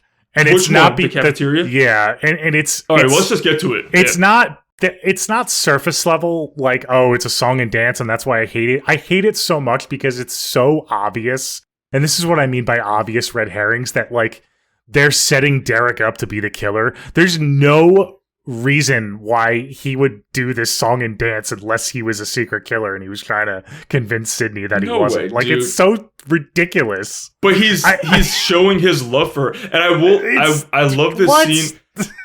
What do you mean? He's literally That's how you show your, like, come on, dude. That is so ridiculous. he's professing his love in front. I know. I love this scene, and He's when I first making a watched spectacle out of it. Like, it's so obvious that they're trying to force you to think he's the killer in this scene. Because why else would he do that? Like, but they're doing it on purpose because the first one, the boyfriend was the killer. No, I know that. I know, and that's what I don't like about it. That's what it's like. I love this hate scene, number one, because You we get to love see this our scene? girl. Come on, dude. I love it. You It's love crucial to the this movie. scene? It's crucial, and it's a catch-20 because I love this scene because we finally get to see Sydney smile, like the biggest smile Oh that my she has of the God. entire You're such a franchise, and sap. be happy. And be happy for like fucking 2 minutes of this 25 years of torture. And number two, and on the flip side of that, we see her so happy in that moment, and Mickey did that on purpose because it's gonna break her heart even more. Mickey didn't in do the it, though. reveal. Derek did it. But Mickey pumped Derek up to yeah, do he it. did, Mickey- but Derek still did it. It's not like that Mickey stood up and started singing first. Derek did it. he I know. It's so, okay, well, it's so good, but I think that it leads to it was crucial because it makes the ending that much more traumatic for her, because she could have trusted that was him, who he was. In the I scene get that. is I him. know what you're saying, but we don't need that scene. We don't need that scene I for think- it to be traumatic. I don't. Maybe we didn't need Derek's a good that. guy. Maybe we I- didn't need the show, but we needed Uh-huh. a scene, some sort of scene. Maybe not that exact scene we Yeah. didn't need, but we needed something like that. I see to what you're build saying. up You're the working trust. hard to Yeah. get me to like the scene. I'm not going to like the scene. I know. I'm not what saying you have you're to like it. I'm just saying. giving my perspective. If yeah. they did it a different way, I see what you're saying. I see why the reasoning is. I still fast forward it every time. I just can't stand it. I'm not talking about Mickey in terms of screen time, dude. It's the fact that I literally timestamped it. It's the cafeteria scene, and he is not shown for 50 minutes until the reveal. The next time you see him is the reveal. That's my problem with Mickey. You forget about him. You're like, what the fuck? Wait, I wait, never it's this forget guy? about him. He's still on campus? What the fuck? Like, I forgot he was a character. I love it. Like, And I also just show think him his- once, like one time, like in the background, or like walking with a group or something. Like, you don't see him once in 50 minutes. And it's like, I don't know if they just like, during the editing process, there was like certain scenes that were left on the cutting room floor, and that just happened the way it did. But it bothers me so much. It doesn't bother me at Because all. I really do like Timothy Oliphant's performance. He's one of my So least good. favorite ghost faces, but Yeah, his yeah, I know. deranged monologue at the end is fucking cool. I love him as an actor. I just hate what they did with the character and how they just make him vanish for so long. That's all. I will say that's all. I get your point about him not being in it for 50 minutes, but for me, what they gave him up to that point makes Mm-hmm. it memorable at the end still. But I'll give you, I mean, I'm not going to take that away if that you feel that he has too much of an absence after that scene. I mean, It's that paired with the fact that he's not even the mastermind. He's like the Stumacher. He's the second fiddle at the end. It just, we'll get into But that I'll push when we back do, on that. but- We'll get on that. I'll push back on that later. Yeah, But I okay. actually love that Mickey's a killer just to be a killer. No, Like, I do he's too. fucking crazy. I Yeah. do too. Just that, but the way it fits in the story, I don't. Like I how don't love she it. found him online and blah blah blah blah blah. I don't blah. like how the main Ghostface is Mrs. Loomis and she's Debbie Salt the whole movie. I don't love that. And I think the only reason you're saying she's the main ghost is because she's the final one with the standoff with Sid. I mean, they're she's both- I mean, she's the brains, right? She recruited Mickey, and this movie wouldn't happen But if it wasn't for Mrs. Loomis. right, but Mickey still would have been a killer even if Mrs. Loomis wasn't around. Like, Oh he's yeah, a but he fucking wouldn't be killer. hunting Yeah. Sydney or any of that. No, so. no. Yeah. You know, good old fashioned revenge, as Debbie Salt says. But all right, let's go to I think the next big thing is the whole Randy of it all. Yeah, let's get into it. And actually, before that, I just want to say the only other little nitpick I'll give Scream, and again, because I'm trying to be not Uh-huh. be biased. after, I believe it's around this time, Gale theorizes about the copycat killings because the names like Cece Cooper, her name's Casey Becker, you know, Maureen Evans, Maureen Stevens from the opening scene, like the Phil Stevens, like they matched the victims' names. Yeah. And the one thing I'll give, you know, people who don't have Scream 2 as their number one is I think they could have rolled with that copycat. Like, I wish maybe show Gale, like, again, this movie's already 2 hours, so, like, I don't mind that they didn't, because I want my time with Sydney and Gale and all the characters, but they could have maybe rolled with the copycat theory even more, and, like, maybe delve into that a tiny bit more than just mentioning it at the police station with Gale for, like, 2 minutes and then moving on. Yeah. Because I thought that would have been a little interesting, like dive into it a little bit. They could have, So you're saying they could have maybe used that as, like, a kind of diving board to get into... Yeah, just like delve into that a bit more than just mentioning it, like theorizing quick. Okay. Like maybe going into it a tiny That's bit something more. I But again, never- it doesn't bother me that they it doesn't don't. bother me because I never really thought about that. But I could see people who want more from it. Yeah, but, it's almost like if you're not going to do anything with it, why have it? You know? right, like it's introduced and then kind of just left by the Yeah. wayside. But again, I get my time with my characters, so like I wouldn't have gotten as much time if we delved into that more. So you pick your, get to pick your battle. And obviously Wes and Kevin chose to just bring it up and move on. Uh-huh. I don't mind it. But let's get to the Randy set piece, because I love that the set piece takes place during the day. Even though Open I space. am pissed they killed my boy Randy, this, I have to say, this is my favorite set piece of the movie. I really like this set piece a lot. This one? Interesting. Yeah, it is. Doing my I love that rewatch, it involves four of them. it's really unique with the phone call and stuff. I think it's funny too when they tackle the guy. It's fucking hilarious. I laugh every It's so time. good. They're going around looking at people, like look for people on cell phones. So 1997. I love it.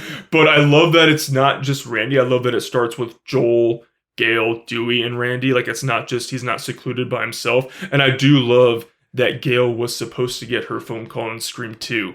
Because Randy just takes her phone out of the hand and, Gale's not here right now. And she doesn't end up getting her phone call again until Scream 6. So I thought that was kind of a good Scream 6 pays homage again. And she actually gets her phone call in Scream 6 versus 2 when she was supposed to. But I just love how Gale and Dewey are, like you said, they're going around trying to find the person. And then the mistake was leaving Randy. Like they say, keep him on the phone. But, Randy gets hyped up talking about movies and shit. So he's going to go look around too. And I love when he just starts calling out Stu. Like Stu was that pansy ass and Billy Loomis, fucking mama's boy. And he's saying it to his mom, so it just makes it so much better. And I was crushed every time this happens when he gets pulled in that fucking van. I'm like, they're gonna do it. They're gonna kill him. They're gonna fucking kill him. And they did it.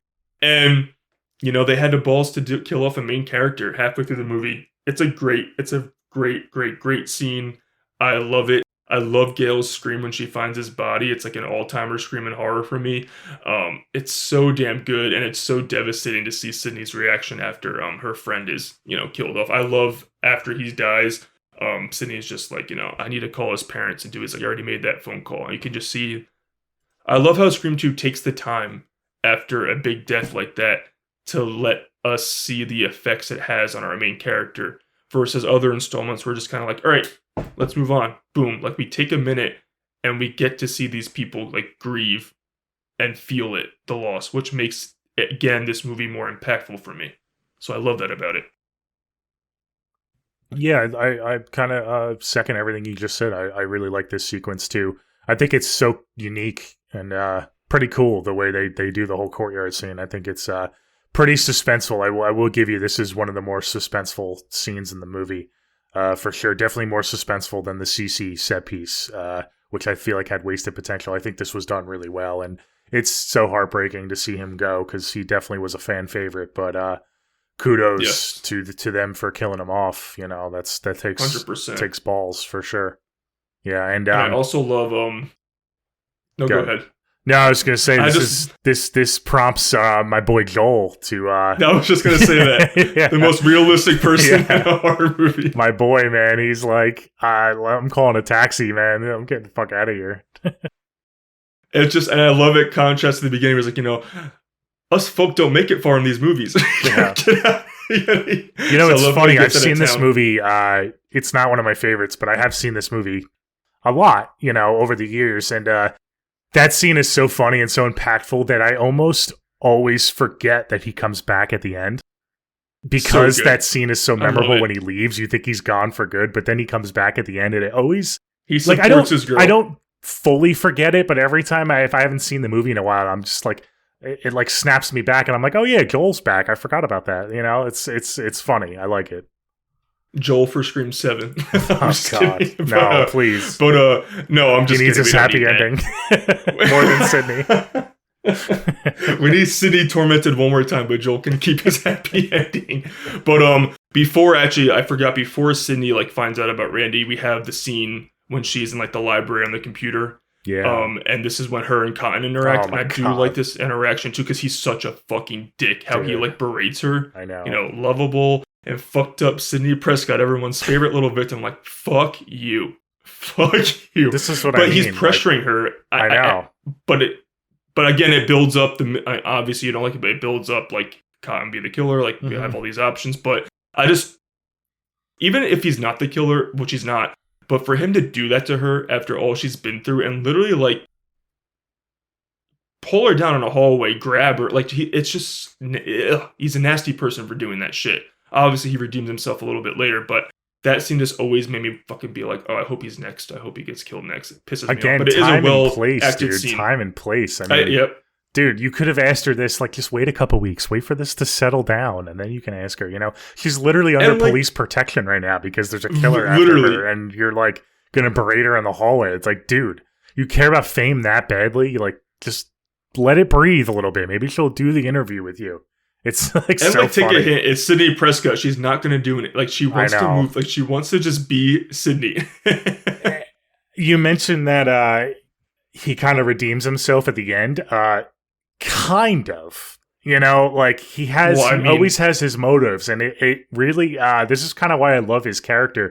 I think it would have been cool to see him live in Scream 3 and see him be a mainstay. I think it would have been funny if they kind of had him as like a red herring, like every single movie, and then he always is just like some gray area, not the killer, but he's not like a good guy. It would have been funny to see him kind of expanded upon because I do love Liev Schreiber. I think he does a really good job. No, he's great. I will say I agree with you. It would have been cool. I wouldn't even say red herring. I think it would have been cool for him to kind of be the fourth member after Randy died in future sequels. Yeah. Would have been like, you know, be incorporated with the trio. Yeah.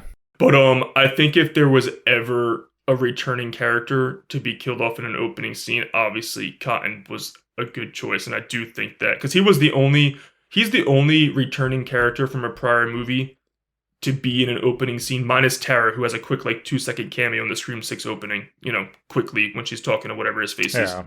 But I think if anyone was to be in an opening scene, I think they chose the correct character to be in an opening scene. But that's for Scream 3. We'll get there. But I do like the library scene a lot before, you know, Sydney finds out about Randy. He's just giving Sydney so much doubt to so many. He's another one that she has doubt about again, though. Is he doing this now for revenge? Is it Derek? Like, her poor brain, she's probably going fucking, I don't know how she's not in a mental institution, let alone fucking just getting out of there, getting out of college campus already. Yeah. I would be locked up. I'd have to be, like, admitted to somewhere by now, but I just love, again, that's a moment that's not horror, but it's just so important to the plot and to the characters. Which, again, I'm going to keep saying that's why I do appreciate this movie, because it's not only a movie of set pieces, it's a movie of character moments. Because after this scene, it's pretty much just bang, bang, bang until the end. I want to get your quick thoughts on, and Yeah. obviously I know what they're going to be. You're going to love it because it involves Sydney, but part of why I think this movie could be trimmed, I don't love the whole Sydney theater scenes, love it. side plot. I don't think it really does much for her character. It does a little bit, but I don't think it's worth the screen time, and I don't love it. And it also means that we get the final set piece on the stage, which I don't love. So maybe that's why I'm a little biased as to why I think it shouldn't be in the movie, because I don't love the final set piece. But how do you feel about her and the theater scenes? I just think it's not necessary. I think they could have trimmed that and just left it. I have a soft spot for it because I know Wes loved theater and he was originally an English professor. And you're always going to love more also- Sydney, so, you know. Yeah. Yeah. And obviously the parallels between her and the character she's playing in the play obviously speak for himself. And I do think that maybe they didn't have to do the rehearsal scene Mhm. when she actually, but again, again, this might be like I agree, this like scenes where like I don't need it, but I'm happy it's there, if that makes sense. No, I get it. I like that, because in my opinion, which I think it's kind of almost a fact, when she sees Ghostface, that's at like when she's rehearsing, that's in her head, her paranoia, and I think it's important to see that level of trauma.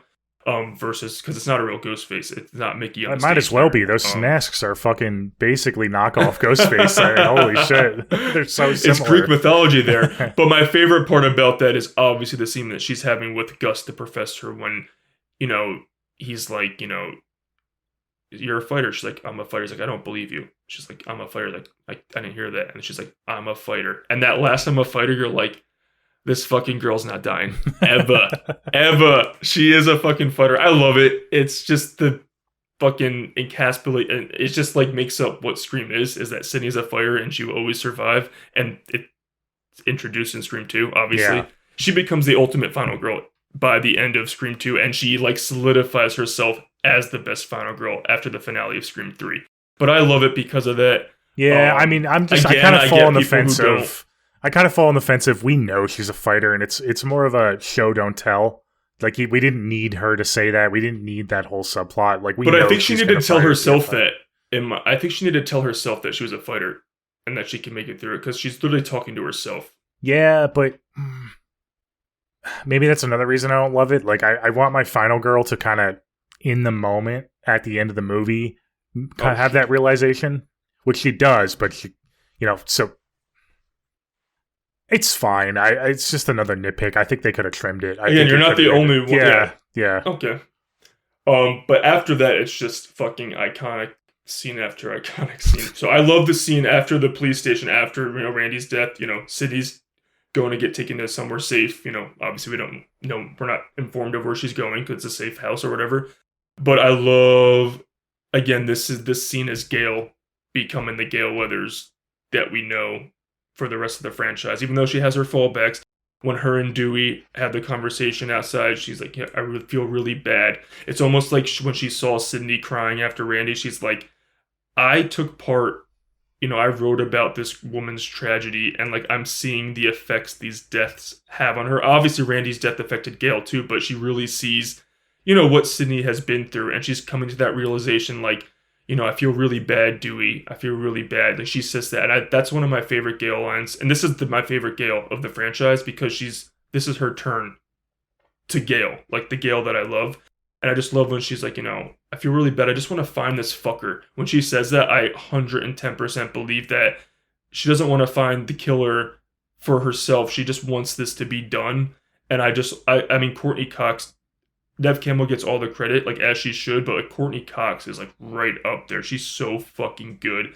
And that delivery of that line, and everything, her and Dewey, like, the chemistry is off the charts, but I just love, he believes it right after that too. He's like, let's go check the archives, let's go to the fucking studio and like watch the videos.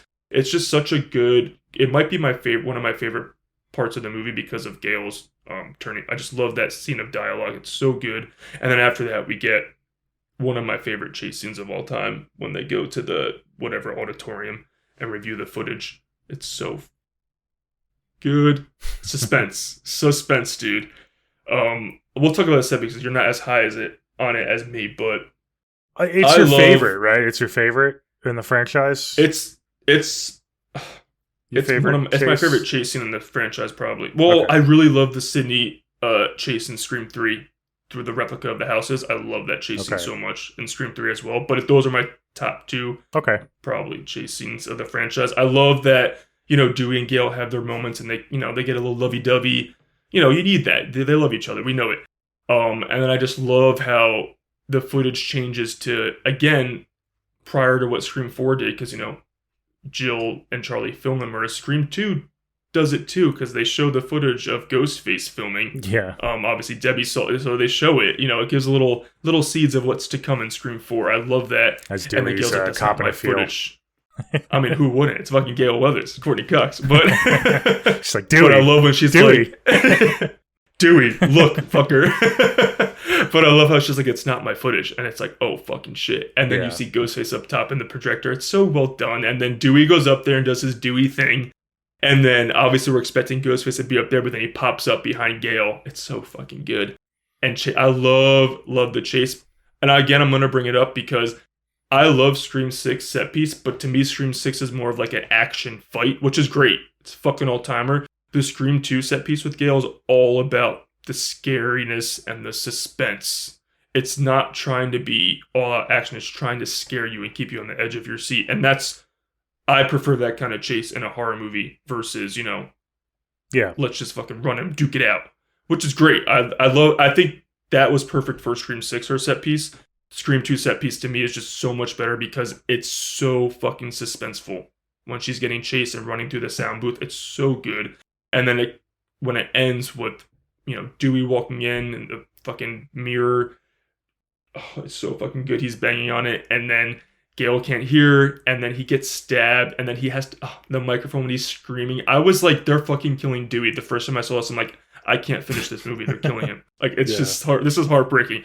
And when she watches him, again, Courtney Cox, when his blood is splattering down and like he's going down, she's just screaming bloody murder. Like, you can see the tears. She's devastated, but she doesn't even have time to really react to it after that because Ghostface comes right to go after her again. It's just, she has to like go right into fight mode again, like fight or flight mode. It's survival mode. Yeah.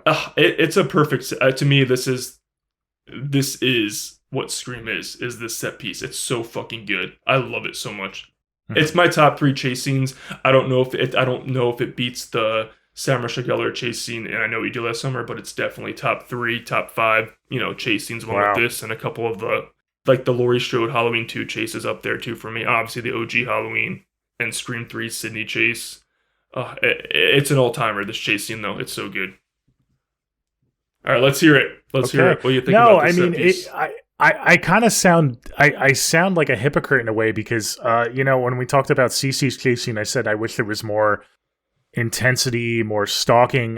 You get that here, but I hate to be nitpicky. I do like it. I do like it. It's just not my favorite, and the reason it's not my favorite is I don't think it's executed perfectly like you think. I do think they show Ghostface too much. I like my stalking scenes with a little less, like you don't know if the villain's going to pop around the corner. I think they kind of tried to play the middle a little bit of having it be an all-out chase, and then in stalking, I think they could have did one or the other, where she's being stalked and you don't see him, or she's just being chased, kind of like in Scream 6, even though it's a little more actiony. I don't know. I think it's good though. I'm being a little nitpicky. That's why it's not as high as it is for you. That's kind of just where I'm at with it. But Gale, Courtney Cox is awesome, and fucking poor Dewey, man. I mean, holy shit. He's already fucked up from the first movie. I mean, you see him running up those stairs in the auditorium, man. He could barely get up those stairs. And then he just... I mean, I don't know if any Scream nerds have counted the stabs. You can't really see them because they're in the back, but at least, I think it's 4 or 5 stabs in the back? No, I think it's 2 or 3. 2 or 3, really? Yeah. Oh, because he does a couple and then he goes back for more, I think. Yeah, it's like a 2-parter. And thankfully it's in the back in the same. It's not like fucking Chad being stabbed in Scream 6. I think it's I don't know, man. I think people that have a problem with Chad and not Dewey are kind of hypocrites because I think it's I don't have a problem with Chad. I think it's more than 2 or 3. He's got blood fucking shooting out of his mouth. Oh man. It's like... It's so good. I don't mind it, but I don't like when people... I was brokenhearted. ...are like, oh, Chad, and then they're fine with Dewey. I mean, Chad got 2 ghost faces like in his chest. Hey, you gotta up it, man. It's Scream 6. You gotta up the ante. But fucking kill him. Kill him. I know. Oh. Yeah. Fucking kill him. I will agree with you that they should have killed Chad, and the only reason they didn't was for us to have like a, oh my god, he's alive moment. Kind of similar to Dewey. So, yeah, it was kind of silly. It was literally a Dewey moment, the same exact moment. Yeah.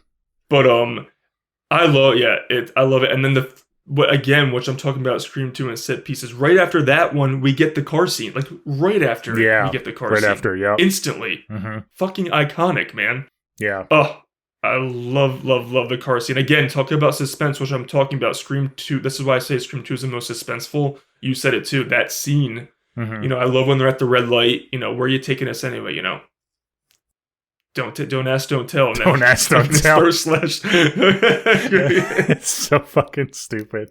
I love it though. That's one of my favorite lines. No, I think the way his his line line is like, delivery is great.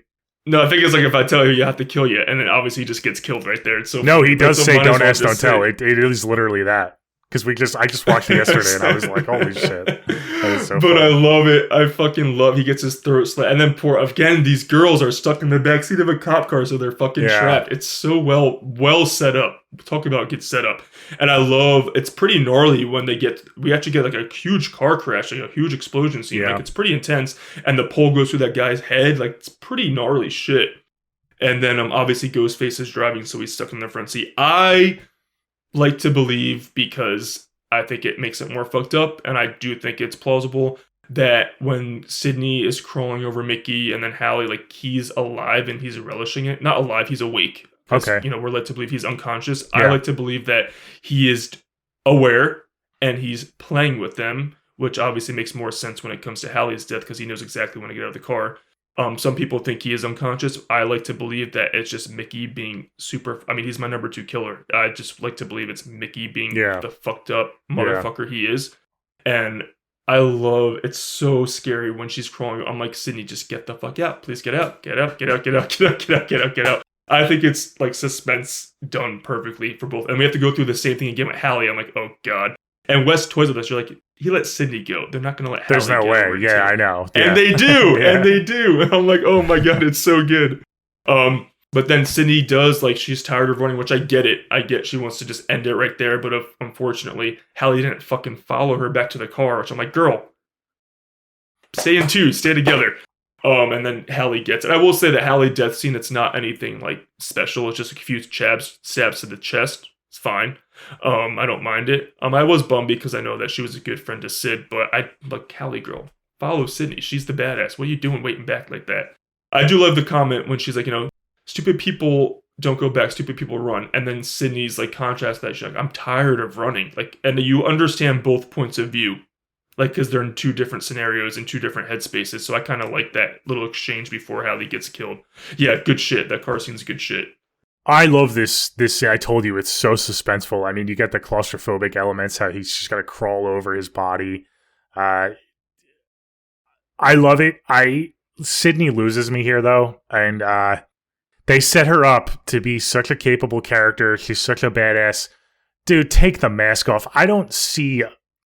Dude, there's no universe where she wouldn't rip that mask off. I'm sorry. Well, she I just tries, don't- and then she fucking hits the horn. Yeah, and it, like, I know. Well, spazzes first of with her. all, her first try, she's like super slow motion. It's like the Sydney Well, that's dude. a badass would just fucking rip it off right I mean- away. I mean, come on. I just, You gotta put yourself in that situation, man. It's terrifying.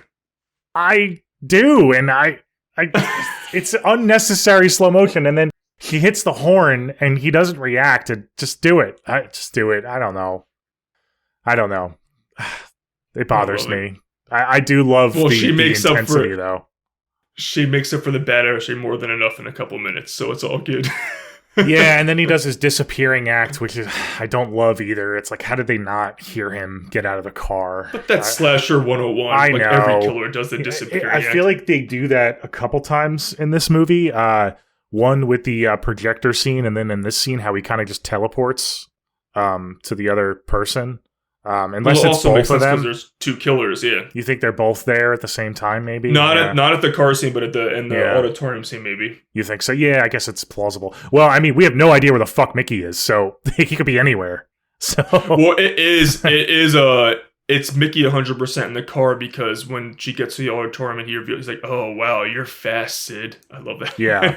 because she right, yeah, it's Mickey in that. But yeah, scene like in to the your car. point, he could be in the auditorium too with Debbie Salt. So And obviously Debbie Salt, it was 100% at the auditorium, because when Cotton, Gail finally leaves the room and she runs into Cotton and he is all bloody. His hand's like, I found Dewey. And obviously Gail's like, holy fucking shit, Cotton's the killer. And then she runs out, get away from me. And poor Cotton's like, I found Dewey. I'm trying to help. Yeah. But I just love when she gets on the phone and she's like calling. She's like, I got your killer. It's Cotton fucking Weir. And Debbie Salt's right there. She's like, Cotton Weary. We Yeah. just need to give like a shout out to Laurie Metcalf. This is how you do camp. I'm sorry, Pete. This is how you do camp. It's fucking iconic. She's so good. But yeah, I do think that I like how it all leads to the auditorium. I know you don't like that set piece, but I do like that it's the only finale other than 6 that doesn't take place in like a house. Okay. It's just not that memorable for me. I feel like it's very rushed too. Like you said, Oh, everything's really? bang, bang, bang, and I feel like it.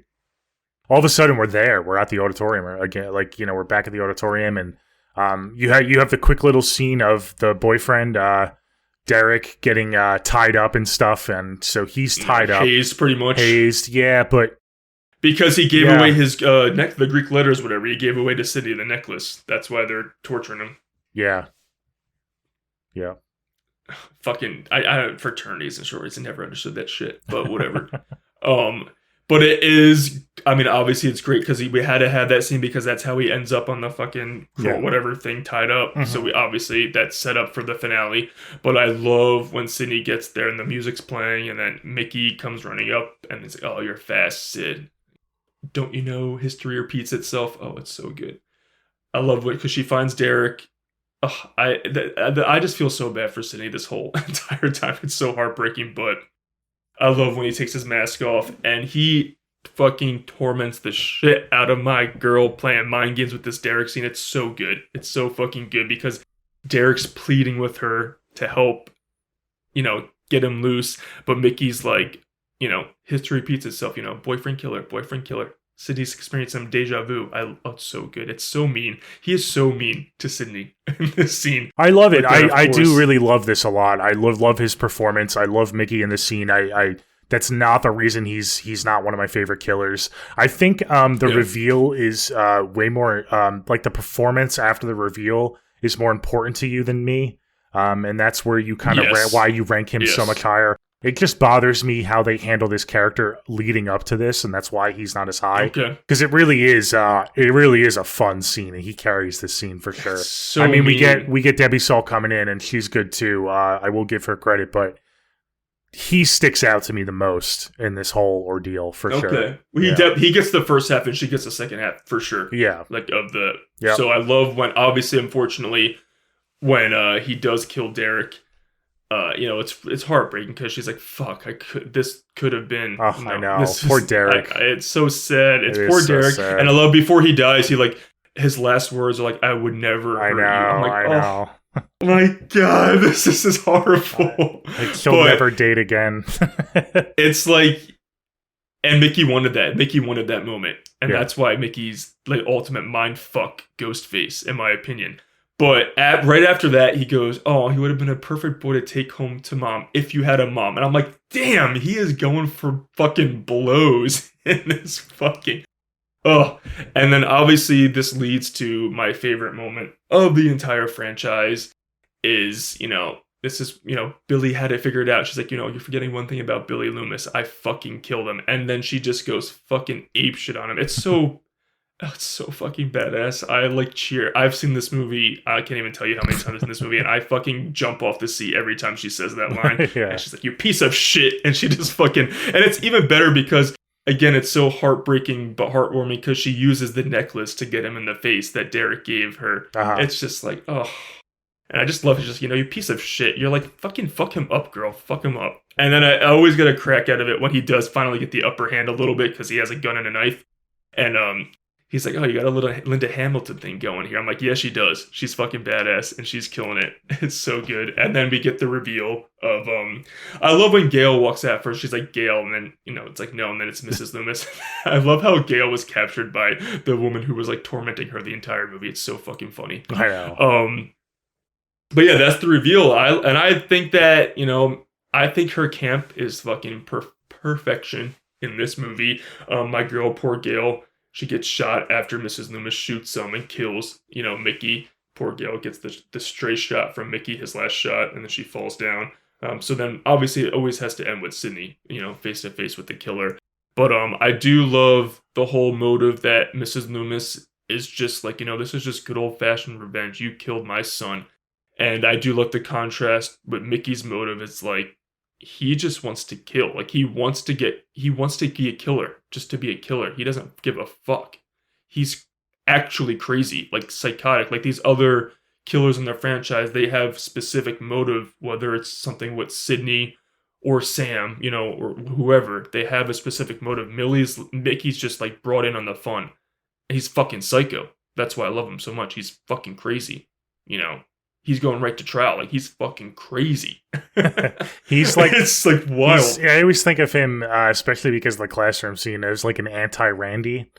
You know, like an evil version of Randy. Like he's obsessed with the movies and dialogue on. He's going to blame the movies, but in a different way. Exactly. Yeah. It's fucking crazy. I love that. Dude, he's crazy. I do love how Mrs. Loomis just fucking like shits all over that idea. Like, what a fucking stupid idea, and just shoots him. It's so great.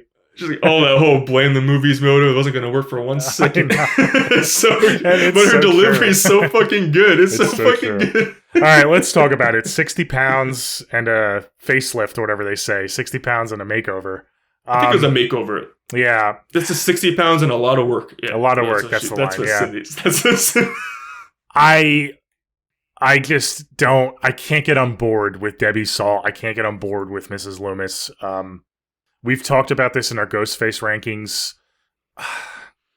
She's on campus the entire movie. At any point, Sydney could have recognized her. Because Sydney does recognize her right away. She didn't go by Sydney the entire movie.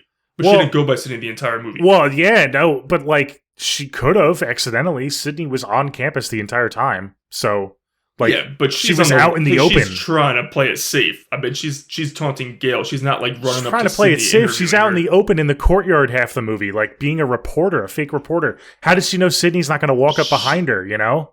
Like, I feel like she's supposed to be this mastermind, but like that could have been foiled at any point. She's not really a mastermind. She's just, her like rage is taking over. It's not like she's like a fucking genius like Roman or anything. You know what I mean? Well, I mean, she's a mastermind in that she sets all this up with Derek and stuff. I mean, she helps with that to try to get an alibi, and she has I don't know. It's like, if it's just about revenge, then just kill Sydney. Stop with all the other killings and just have an alter ego, go in, kill Sydney, get out, and be done with it, you know? So, I don't know. I'm not a fan. I'm fine with it, and it obviously gives us the explanation of why Gale didn't recognize her. Yeah. Obviously. And again, I don't understand how in Scream 6 Gale didn't recognize, what's his face?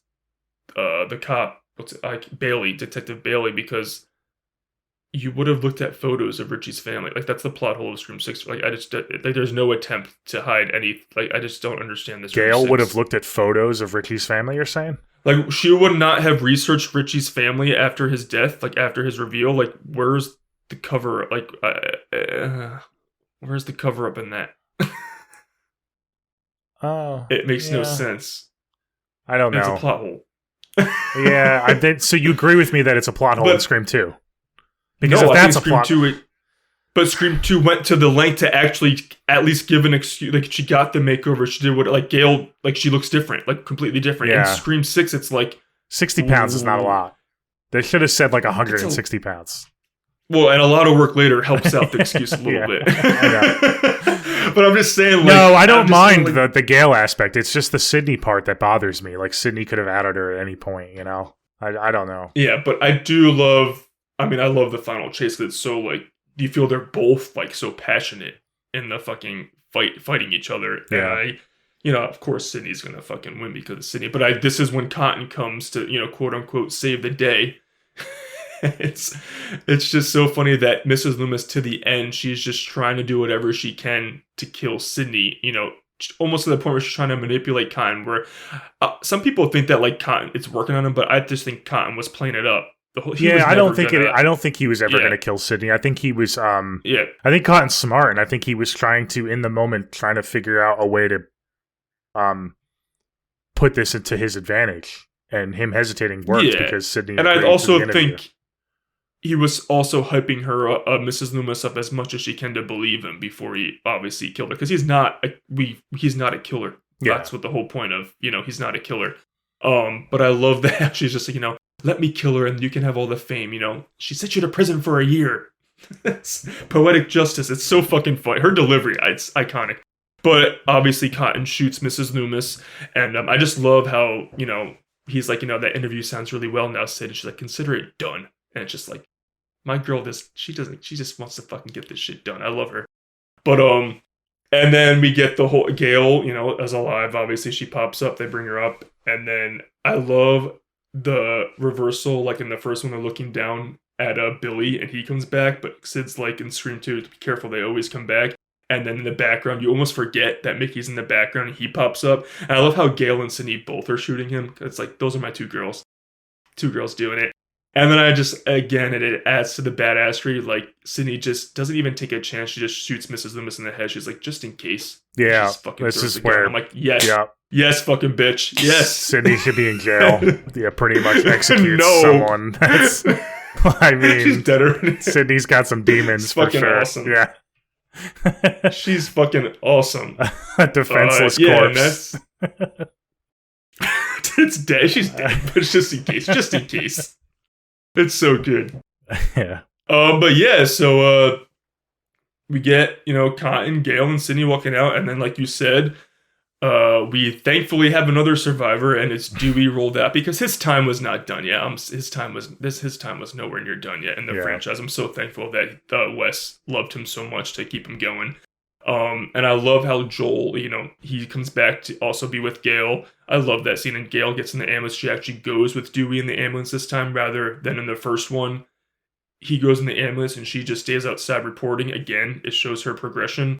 And then it ends not on a happy note. It just shows Sydney kind of walking away. And I love how at the end the reporters like flock to Sydney, but she's like, you know, interview Cotton. He's the one you want to talk to. He's the hero. Because she is the hero, but she doesn't care about the recognition versus Cotton. She just wants to, she wants to live. So again, and Cotton, you know, he gives her the nod, like they understand each other. Yeah, he gives that. He doesn't even pretend to not want to. He just like thanks her. He's like gives her the nod. He's like, thanks, girl. He's like, you know, there's a time and a price. He doesn't even do the. He's like, give me money, bitches. He goes, but I love how his last line is, you know, I know one thing, it'll make a hell of a damn movie, and that's exactly what Scream 2 is, one hell of a damn movie. And I love how just Sydney just walking across campus. It's almost sad. She's walking off alone, lost a bunch of people again. Yeah, and Mickey, I think specifically Mickey, is what led her into going into hiding, you know, as we see in the start of Scream 3, where she's literally secluded from everyone, whereas Scream 1 and Scream 2, at least she was by everybody in the beginning. Scream 3, she's literally by herself with her dog in the middle of nowhere. So Scream 2 fucked her up, you know, the events of Scream and Scream 2 fucked her up. And that's how it ends. Not happy ending, but, you know, our trio survived for another day. It's fucking banger. I love it. So that's Scream 2. We got through it.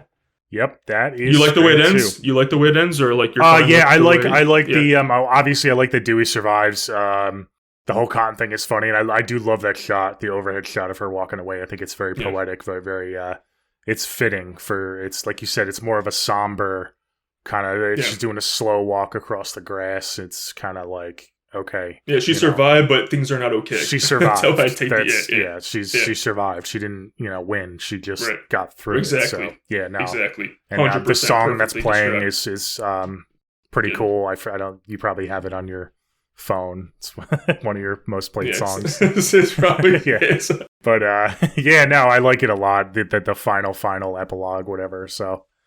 Yeah, I think it ends on a high note with Dewey and the credits Gale. is a good rock version, a good rock version of "I Think I Love You," which is fucking hilarious. I love it.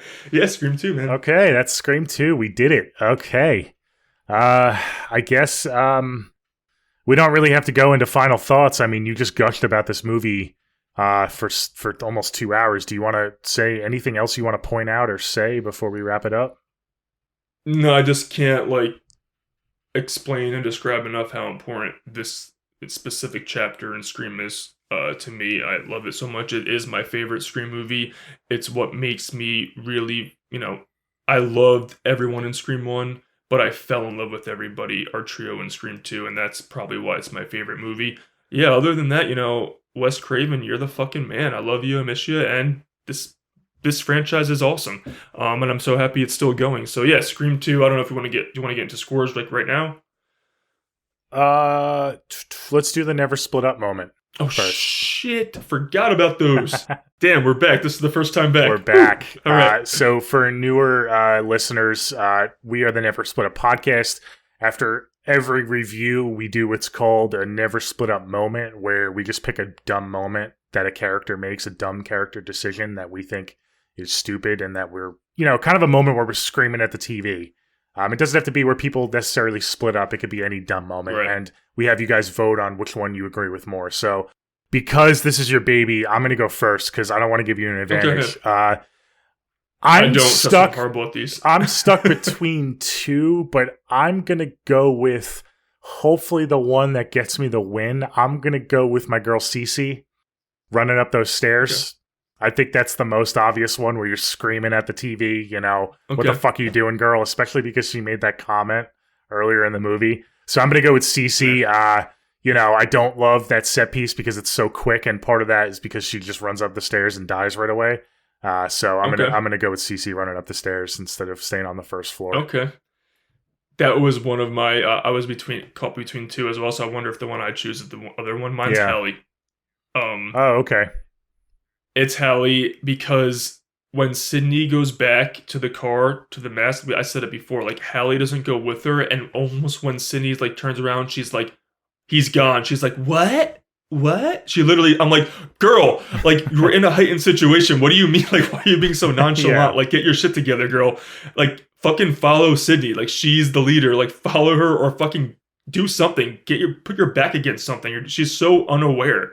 And just like, what? What is she saying? Sydney's like, he's fucking gone. And then she literally gets killed because of that. So that's my never split up. Is Hallie does split up. I mean, technically she still sees her, but she does split up from Sid in that moment. So that's my moment. Okay.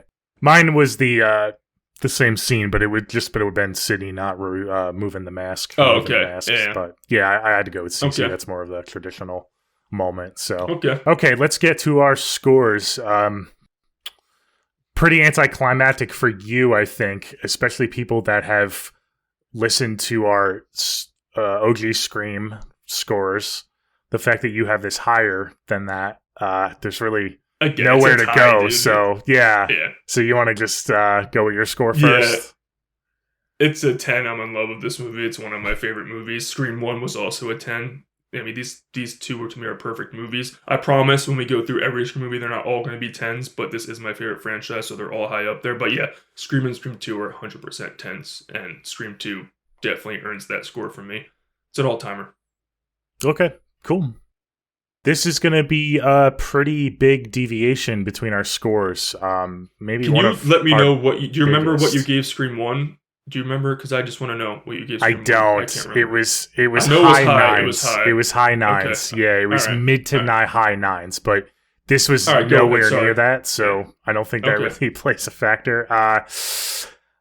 I've been struggling with this, especially flip-flopping Scream 2 and 3, how I feel, because I do like and dislike those movies for different reasons, but 0 to 10, Scream 2, I'm going to give it a even 7 out of 10. 7? 7, yeah. Okay. I was in the 6s for a while, but What? Yeah. There's no way. high 6s, but I'm going to go with 7. Okay. Yeah. Sorry, Oh, buddy. boy. Sorry. It's still Well, a good movie, 7's though. good, but Still a it's good fun. movie, Not quite a 10. All right. Whatever. 7 out of 10, yeah. It's just not... All right. Well, that was fun. It's just not as rewatchable as it is for you, and I totally get it. Like you said before, Scream 1 is when we're introduced to these trio. Scream 2 is when you fall in love with them, and for someone that grew up with these characters, I totally get why you have a special place in your heart for Scream 2, for sure. It's really when they come into their own, for sure. So, okay. All right, well, I'm curious to see what you give Scream 3 when we get to it. Wraps it up. Yeah, I know. I'm curious too, but until next time, that is the Never Split Up podcast. Do you want to announce our next episode? It's going to be another big one. Yes. So, prior to coming back, we did a poll and we, gave a few movies as options. Obviously, Scream 2 won the poll, but one of the other movies in the poll was Nope. And we already covered Jordan Peele's first two movies, Get Out and Us. So we're going to wrap up his little trilogy because he has a new movie coming out. I actually think it just got delayed. It was supposed to come out this year, but it might come out next year. But whatever, he has a new movie coming out, so we want to make sure we wrap up his first 3 movies before that one comes out. So we're going to do Nope next, and if you guys have been listening for a while, you know, Nolan, that was his favorite movie of 2022, I believe, so it'll be a fun episode to get into. So we're going to do Jordan Peele's Nope as our next episode, so that'll be a fun one to get into. Yeah, and then on top of that, we might as well, because it's only 3 movies, we might as well do our rankings. We'll reveal our Jordan Peele rankings at the end of that episode. Yeah. So stick around for that at the end of that review as well. We'll do, because we already covered the first 2, like you said, so we'll flesh out our rankings, and then we'll be ready for his 4th feature film coming up. Hopefully 2025, I guess it's delayed too, but that should be fun. So, okay, until next time, guys, thank you so much for listening. I had a fun time picking apart this movie with you, Ant. This is the Never Split Up podcast, and we'll see you later. Bye.